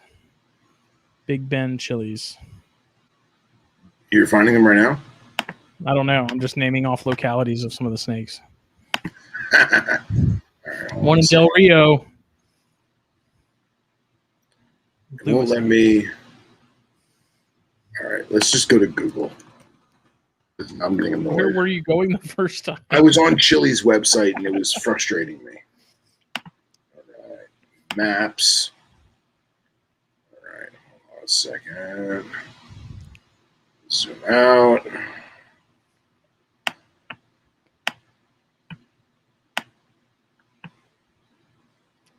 Here's a fun fact. If you put every human being shoulder to shoulder, everyone could fit in the state of Texas. Really? Yep, the entire world population That's pretty awesome. could fit in Texas. Does that make you feel good, better about like the destruction of the planet? Knowing that we don't take up that much space individually? So, destroy everything with our machines around us? depending on, wow, there's only 2 Chili's in all of West Texas. The beacon of light in the mist, just like that movie. The Mist? No, Legion. I didn't see it.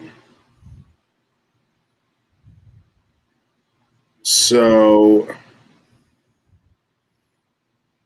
what city is this? Del Rio? Yeah, that's what Lewis just said. There's one in Del Rio. Yeah, that's the closest one to where we'll be, and it's still like 4 hours away. Oh God. Yeah. Now, I will say this. I don't know what. No, they can't be taking that road. I don't know what road Bender's going to want to take.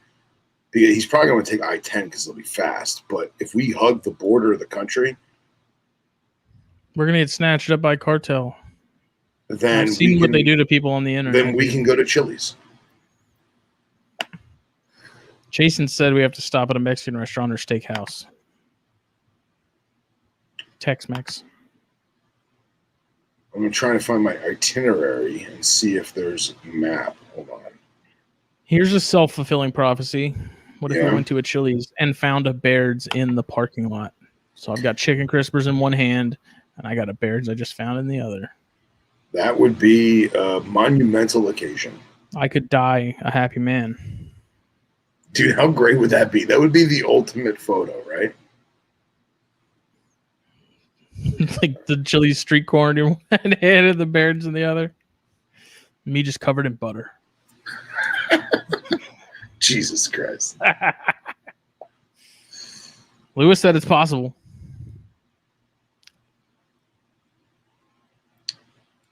Where the hell is this link?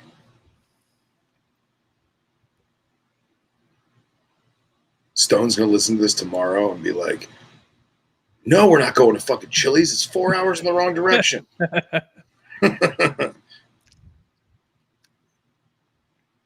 Just saying, if there's one close by, somewhere in the vicinity, I'd even if it's to go, I'd like to stop there. I can't get it. This stupid. It's a non-issue. Yeah, we'll make it happen. We'll make it happen.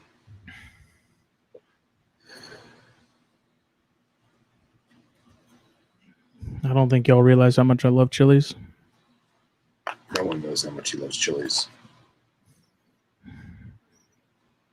Last time when I went with Irvin and Cannon when we were in Augusta, I ordered chicken crispers and then I added extra chicken crispers. You would. So good. Y'all don't know what you're missing. Uh-oh. Ruh-roh Raggy. Phil's gone. I'm looking forward to it. It's going to be a good trip. I've never been out there. In fact, West Texas is at the top of my list of places I want to go herp. So out of all the places in the world, West Texas is number 1. Costa Rica is number 2. Western Ghats is number 3. Jason said, would you do a Chili's tour, eat at a Chili's in every state? Of course I would. I don't know if I could buy a souvenir at every one, but I'd steal like a piece of silverware or something. There he is. You're muted. Thank you. If there was no Chili's, what would you order at an authentic Mexican restaurant? Tacos. I'm basic as shit, man. Tacos with lettuce and some cheese. That's it. That's all I need. I'm a happy man.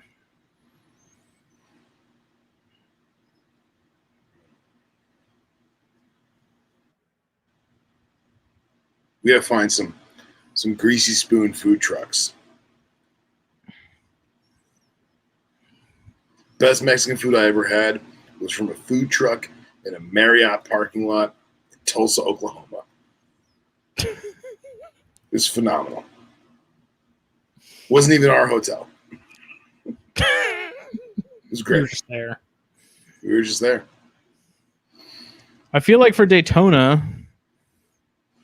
like we have to. I feel like we don't really experience all the culinary achievements that Daytona has to offer. Choose your words wisely, bro. It's Daytona. Johnny Rockets is pretty good though. It's still a chain restaurant. Is it? Yeah. It's like a Friendlies, you know? Oh man, we had one of those here forever. Yeah. And during the summer, because they have like all the glass windows like around the entire building, you get so many tree frogs hanging out on those windows that while you were waiting for your food, just sit there and watch them, and you watch them just take down bugs. Nice, nice. It's my favorite memories as a child. Bill asked why San Antonio. You could fly into Odessa or somewhere if you're going just West Texas. Because everyone else is going to San Antonio. We're all convening there. So there's a method to our madness. I'm just being told where to go, and that's where I'm going. Yeah. San Antonio is the hub, you know, the entry and the exit. We're rendezvousing with some individuals. We're traveling to some particular spots, and it's a journey out to the west. But there's a method of the madness. So yes, Mike, this is I think one step ahead of food poisoning, and if it seems suspect, I avoid it. That is like I'm super paranoid about food poisoning, dude. Like ask Katie. Like something sits in the fridge for more than like a day, I ain't touching it. I'm so weird about it. I don't know why. Nope. I just don't like leftovers. That too. I'm like, unless it's like pizza or something. Yeah. Nah.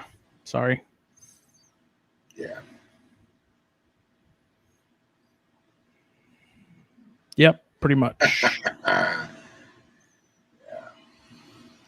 Not exactly, Bill, but yeah. Bob Rock says jump. I say how high, dude. Because I'll probably learn something from it. Bob Rock says jump. I say, is there snakes? He nods his head. I hop on one foot. We're making those shirts. You know what's funny is I'm probably going to be a mute like the whole trip. Why? Just like a carpet fest. I'm just going to be a wallflower. What do you mean a wallflower? How are you a wallflower carpet fest? You literally went from click to click to click to click. The first year when me and Jake first went. I wasn't there for that. Not the case, I know. Okay. I'm sure you won't. Because, dude, it's not like they're strangers. You know it. Personally know everyone going on this trip. I know, but they're just too cool for me, man. They're just dudes, just like us, man. I'm just going to be riding around the car like, why am I here? No, it's going to be like, wow, I'm here. What did I do? Yeah. All right. 2-hour mark. Sleepy? Yes. I mean, I don't know if you are, but no, I'm good. I took a risk and I was like, it's an hour and a half in. I'm going to go ahead and light up this Neanderthal, which I will most definitely be bringing on the trip. Oh, yeah. Because I feel like you can't be in the land of Roma and not smoke Roma. Yeah. How far are we going to be from Austin?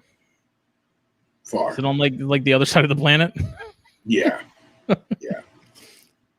I'm so, for someone who has as many birds and stuff and keeps up with the localities as much as I do, you'd think I'd have at least somewhat of an inkling of the general topography of Texas. No, you know the topography, you just don't know where the fuck each town is. Because isn't Houston up top? Dallas is kind of in the middle. San Antonio's just below Dallas. And they're all still East Coast. And we're going to be down here. Like, I don't know. You're backwards, but you're good. Okay. You're mirrored. See, there you go. I still hear of counties in South Carolina that I never even heard of. Like, I hear about it, I'm like, where's that? And I look it up, and I'm like, people live out there? Dude, I told you when I left your place from the wedding, and I was driving through western South Carolina, and I crossed over into Georgia, and like, dude, I felt like I was in the 1940s. And then I crossed especially out that way towards Augusta and stuff, dude. Dude, like that place hasn't changed in like 40 years. Dude, I felt like it was in the 1940s. Like time machine. Time machine, you know, just post, you know, Great Depression. Like a Stephen King book. And then I crossed a metal like suspension bridge, and it was 2021. You know? It's crazy. Oh, look at that. Hey. Oh, actually, he sent me a Facebook message a few minutes ago, or maybe an hour ago. I don't know. I'm not paying attention. Something about a rattlesnake. Hold on. Facebook is taking forever to load. Man, that Bears clutch that I got in the incubator right now, it was a small clutch. It was only 6, but those are probably some of the biggest, healthiest colubered eggs I've ever seen in my life. Excellent. Are you gonna hold all of them back? I don't know yet. I'm really not sure. It depends. I'm planning on pairing them up again in the next couple weeks. So I don't know. I mean, I like between those and the corns, I definitely want to hold on to at least a handful. Okay. But at the same time, I know there's plenty of people that like they want. You know, people that want some of that stuff, and I want to share some of that stuff. So, oh yeah, look at that thing, dude. That's a diesel lizard, man. How long is that? Like what, 2 feet? Yeah, almost. Yeah, it's got to be. Those 32 quarts are about 2 feet long. Well, I'm just looking at the tape measure. It's because the lizard's arced. Yeah, you know, it's probably closer to 2.5, 3. Yeah, 2.5. Awesome, man. I was thinking he got like a baby, like a hatchling. I think it's grown up. Oh, I don't know. I saw it on his Instagram, and it seemed it was one of the more recent posts, so maybe it was older, and I just didn't realize it. Maybe. I mean, he feeds stuff, unlike me. Mm-hmm. I'm excited to get my hands on mine, man. It's cool, man. It's a cool feeling to know that you own it. You know what I mean? Like, think about when you're a kid. And like I feel for Casey, I really do, because one of Casey's dream animals is a Gila, and he can't have them where he lives. So I like being a kid and seeing that for the first time. You know what I mean? Whether it be on a show or in a book or somewhere or a zoo or something, and then like you're a grown up and you get to own it. Like it's special, man. There's something about those lizards. Something about them. I remember old Reptiles magazines, man, seeing the Signal Herp ads with the chondros and emeralds and stuff, and thinking, man, like that would be so cool to have those one day. And even seeing rhino rats, you know, the Pro Exotic ads and stuff like that, and yeah, man, hard frogs and Amazon tree boas, and being like, you know, when you're a kid, it seems like it's never going to happen, and then you get a job and you're like, wait, I have disposable income. Yeah, right, dude. The Pro Exotics is one of the reasons why I got into Gilas. Dude, oh really? Yeah, man. Like, I didn't even know that Rob worked for them. And then he messages me talking about all this stuff. And I was like, dude, I had no idea. Like, they were one of the reasons why I really fell in love with those lizards. So. I remember we're talking like early 2000s. Yeah. Flipping through reptiles, seeing the ads for Signal Herp. Like, I remember the ads very vividly. They had like this backlighting effect. So there was like this hazy light around the chondros and the emeralds, and they were all on the ad on the page. And I just remember thinking that was like the coolest thing ever, man. And I think I went on King Snake at one point, and I saw how expensive they were, and I was like, yep, those are never going to happen. Of course, now I walk into my room and I've got all the chondros I could desire.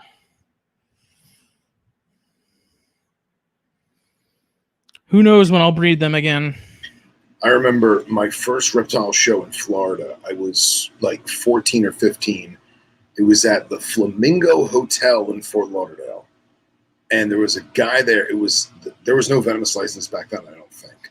Yeah. And there was a guy there with adult Gilas, and like looking back, they had to have been clinically obese because they were just like fat arms, fat body, like. Ugh.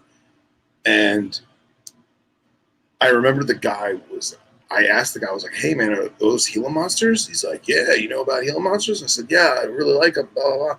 He's like, you can touch one if you could tell me the names of all the guys on your shirt. And it was a Led Zeppelin t-shirt with like all the band members on it, like all posed, you know, from the 70s. And I named them all. He's like, oh, that's pretty good, kid your age, knowing real rock and roll, and like pulls out the lizard, and I was holding the Gila, and the dad's like, oh, what the fuck? It's gonna fuck him up. Like you could tell my dad's face was like, oh, this makes me uncomfortable. Yeah, not gonna look down. So, good times, memories.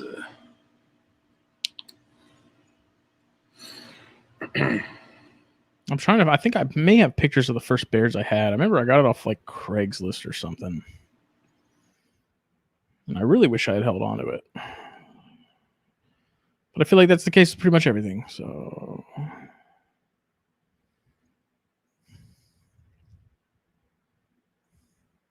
I do want to. We need to do like a dedicated Heloderm episode, though, whether it be THP or here with somebody. With Reed, we need to have Reed on, man. I don't know what we're waiting for. Am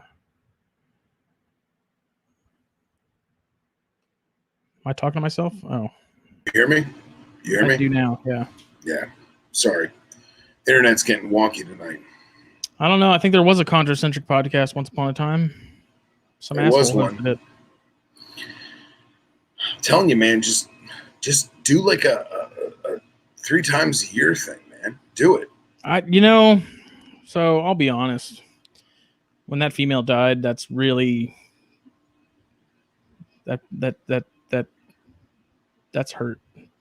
I know. It's been pretty hard to come back from. Like that's really broken my spirit when it comes to chondros. But you still have a lot of them. I do still have a lot of them, and I do still love them. I do still plan on breeding them. It just kind of sucks when it's like I'm not going to be able to hatch anymore anytime soon. Like that was one of the coolest things ever in my herpetocultural journey was seeing chondros that I produced popping out of eggs, and it was like, this is awesome. Yeah. But now it's we're a ways out. Long ways out. It's all right, man. Dude, I got another 3-4 years before the Fuscas are ready. I got probably another 2 or 3 years, maybe another year or 2 before the IJs are ready. You know, I got a Mexican black king snakes. It's gonna be like another 3 years at the rate they're growing. I'm feeding the crap out of them. It's part of it, man. You know, my goal with the Rincals is to hopefully get something produced by maybe 2023. I think that's a reasonable timeline. Give them the rest of 2021 to just chill out. Mm-hmm. Get my temps and my lighting and everything good for 2022, so that way 2022 into 2023 I can produce. So, what about indigos? Indigos are kind of put on hiatus right now for a couple different reasons. Marcus is going to be acquiring some stuff, and the stuff that I have that I want to do is a little young right now. They're of age, but their size isn't what it should be. And I think it's not because I underfeed them like I do everything else. I think it's because I've been very, very selective as to what they're eating. And everyone else that does indigo, like for example, I do not feed them rats at all. No rats. And I think that plays a big factor in size, because I can, there's guys that have snakes older than mine, or excuse me, younger than mine, that are twice my size, and they fed them rats. But at the same time, there's a lot of health concerns with feeding Dramarchon rodents almost exclusively. There was a study done about Easterns where, they were studying wild animals, and they were noticing that the snakes would come in the early morning at the twilight, and they would bask on the canal banks, so that when the rats would come out for their last little meal of the night, the snake would eat the rat. Well, they found out that they weren't eating the rats; they were eating the king snakes that were eating the rats. Oh, yeah. So the things like that have caused me to really focus on what I'm putting in those animals. I mean, because Right. let's be real, like a carp python, give it a rat. You know, the fuscus, give it a rat. The cobras, give them a rat.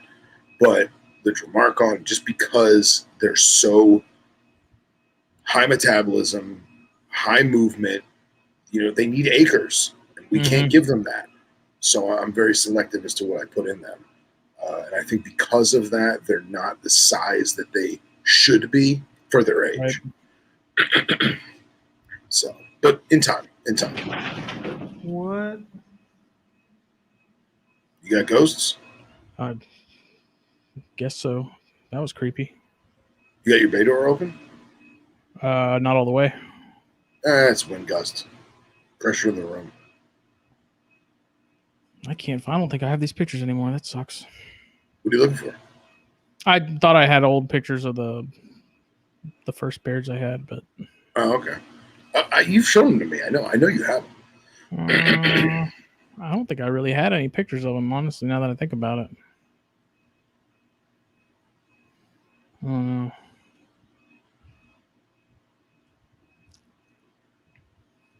know.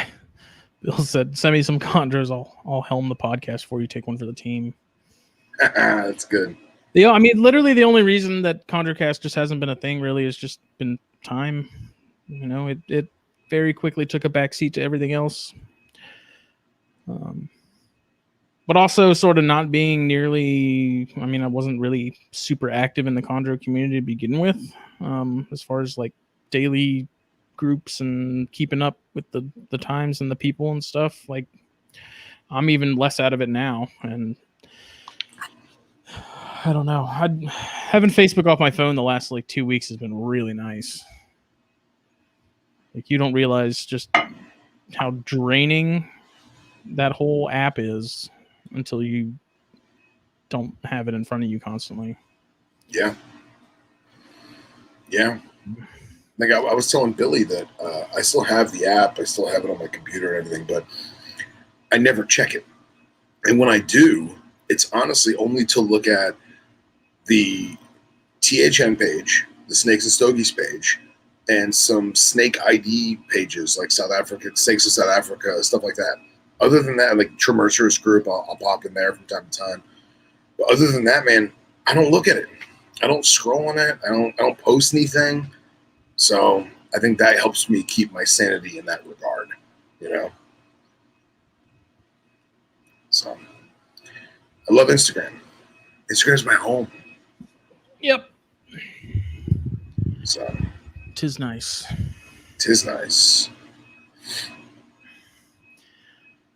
Yeah, so I don't know. Like I said, chondro thing. Like I still have 9. It's a great little group, man. It is. I still talk to Luke and David like regularly. So good. You know, I don't know. I don't know how to really describe it. It's just I feel like there's sort of a, I don't mean this in like a bad way, but like a rat race element. Sure. Where everyone's constantly trying to sort of one up each other with the, you know, high end stuff, and everyone wants to be the guy. And I guess that you can say that about anything, but it just, I don't know. To me, it's just exhausting. It's like I just want to keep my snakes and like do my thing. You know? But again, that's a great mentality to have. But I feel like you can still do the show for the passion of chondros. You know what I mean? Well, that's the other big problem is like how many, because it's a species specific show, there's only so much stuff you can talk about. Like really all I tried to center it more around the people that were keeping them and sort of if they were doing anything differently that maybe people can learn from. But over time you kind of realize there's really not a ton of, like, no one's really reinventing the wheel exactly when it comes to chondros. Like, everyone's kind of keeping fairly similar. Yeah. And it just makes it tough to keep it, like, not do the same show every time. You know what I mean? Just different. Yeah, but you're not doing it once a week. You're not doing it once a month. You're doing it, 3-4 times a year. So you've got time to map out how you want to choreograph said show. You know what I mean?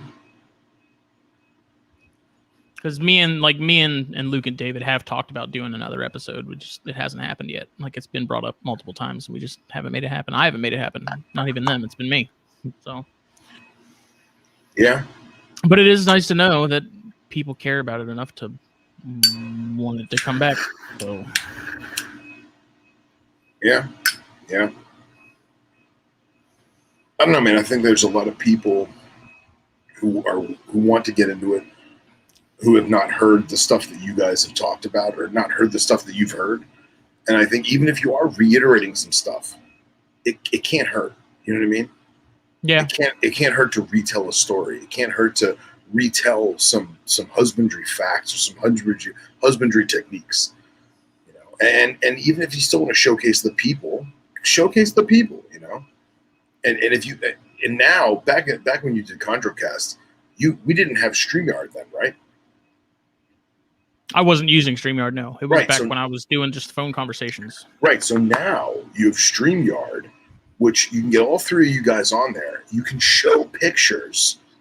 You know what I'm saying? You can show pictures. You can show data and graphs and numbers and statistics and equipment and locality photos and husbandry photos. And sky's the limit now that you have the StreamYard, the live ability, if you will. I say do it. And one of the big issues, and I mean, I'm being like full disclosure, like total honesty too. Like, one of the issues too that I have is there's a lot of egos in chondros. Right. There's a lot of people that think they're curing cancer by keeping these snakes, and there's just a lot of people. I don't like entertaining that kind of thing. I don't like. Yeah, but fuck those people. Inflating egos even more. Yeah. But fuck those people, man. Look, I do a lot of venomous stuff.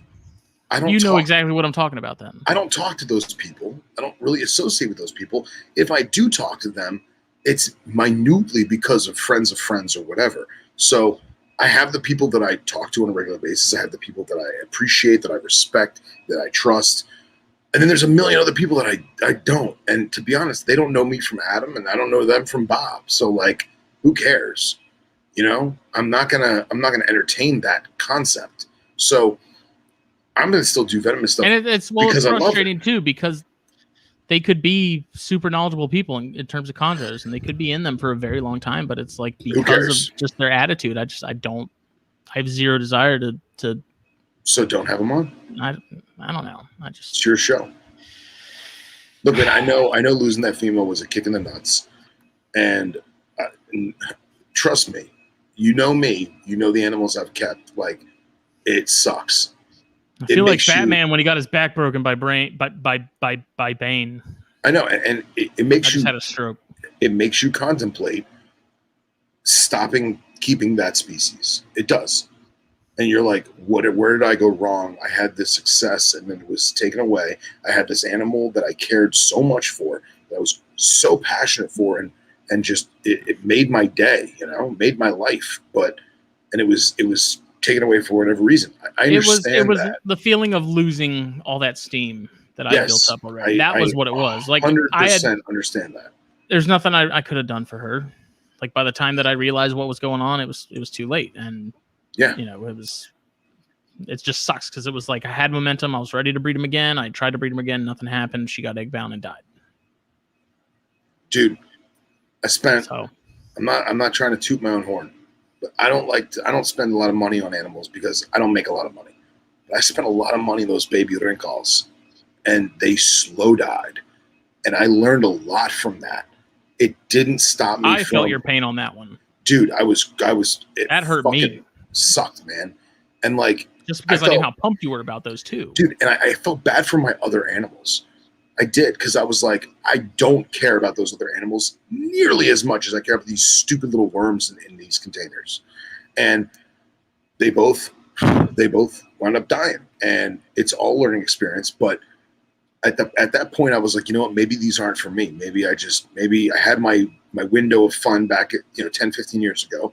Let me just stick to what I know. And I was like, you know what? No, I have another opportunity to get more. I'm going to get more, and I'm going to continue to do it, because you know what? Hey, it could have just been a stupid thing of they died because that's why mom has 20. You know what I mean? Right. Or it could have been something I did, and I'll never know until I have babies again. Who knows? But I was really bummed, but I didn't lose the passion the same way that you haven't. It's just, do you want to build that back up into the show again? And I really think that having the video cast is going to be immensely helpful in getting that steamboat's wheel turning. And there was a point after that where I really did contemplate, like, do I want to continue to put a lot of emphasis on these, or would I rather just focus on the Boiga and the Bairds? Because the issues that I have with chondros, I don't have those problems with any of those other species. So it's like, yeah. And I've killed a lot of chondros. Yeah.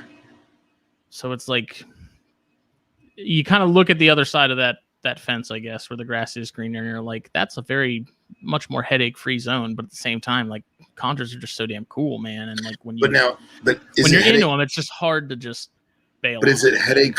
No, I totally get that. Is it headache-free, or is it because you've lost the spark right now, you're being lazy about it, per se? You know what I mean?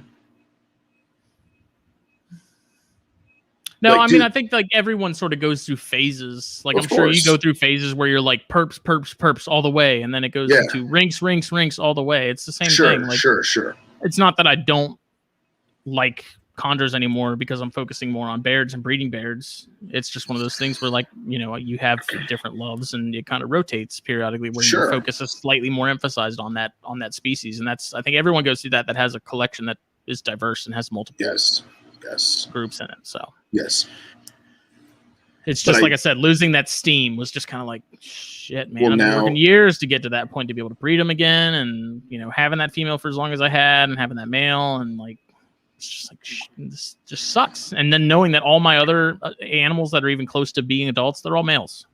Like, I don't even know which one of those 6, the smaller ones, are females yet. I have an idea of which ones might be, but they're still minimum of 2 years out from even being ready. Like, it's just sucks. Well, now you have more venues to rebuild that steamboat. I think you can do it. I think you should do it. If you want me to keep lighting a fire under your ass, and Bill can keep lighting a fire under your ass, we'll do it. Brahms and Luke are in. So that's the other thing, is like, I have Brahms and Luke sending me pictures of the stuff they're hatching, and I'm like, dude, exactly. So you know what? If you got to be the host and let them, I don't even want to say the host.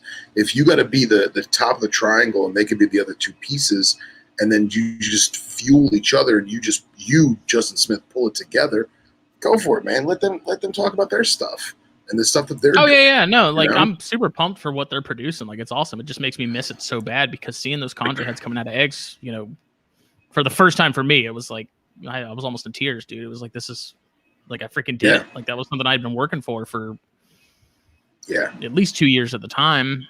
Yeah. And it was like, because it's that whole, like, there's goalposts. So it's like, okay, I got a breeding pair, goalpost. Okay, I put them together, I got eggs, goalpost. Okay, I got those all the way to incubation, and none of them died.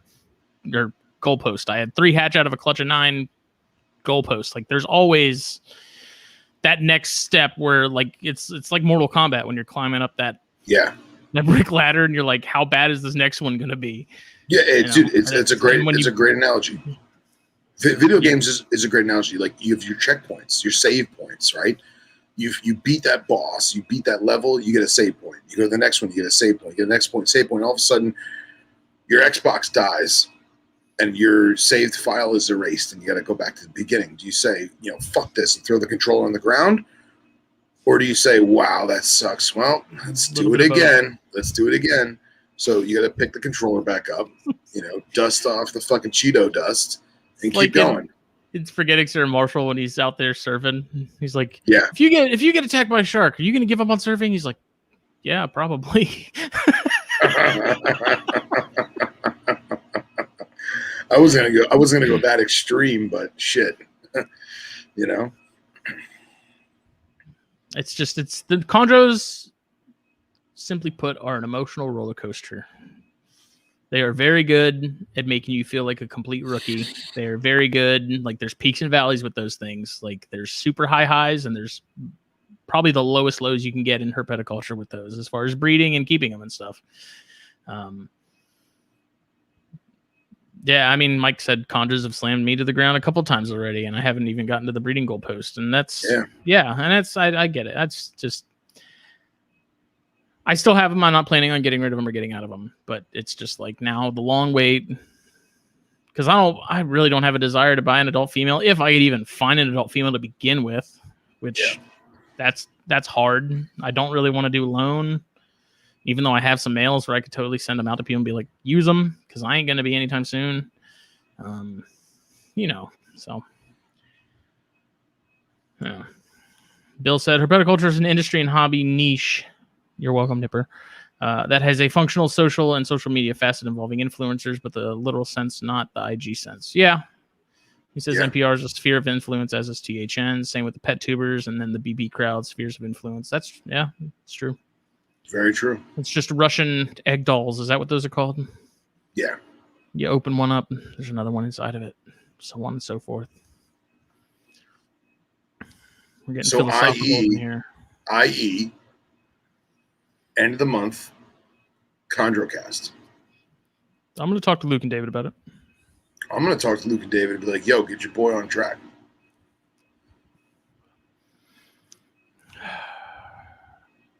I'm surprised I even have nuts after how many times I've been kicked in them by those things. They're there. Like They're raisins. Right in Katie's purse. You said it, not me, buddy. Now, this is what I want you to do. After tonight's show, you're going to go in that room and change those pee-pee pads. Lights are already out. Oh. Then it's more exciting. I cleaned them the other day. Okay. Just try to get the spark going again, you know? Here's what's funny, though. You know, I have that smaller male that I've talked about that I moved him into a bigger tub. He shut down, moved him back into the smaller tub, did fine again. Put him in that Cambro rack. That fool stayed under that puppy pad for the last 2 weeks. Really? Yeah. So I may have to move him. I feel like I'm going to move him into that smaller tub again. And actually, that tub's probably about the same size as the one that's that Cambro is. But I'm going to move him back into that. And he's probably going to have to stay in that until he literally cannot move around in it anymore. Who cares? And then he's probably going to be a pain in the ass. Still. As long as he eats and poops.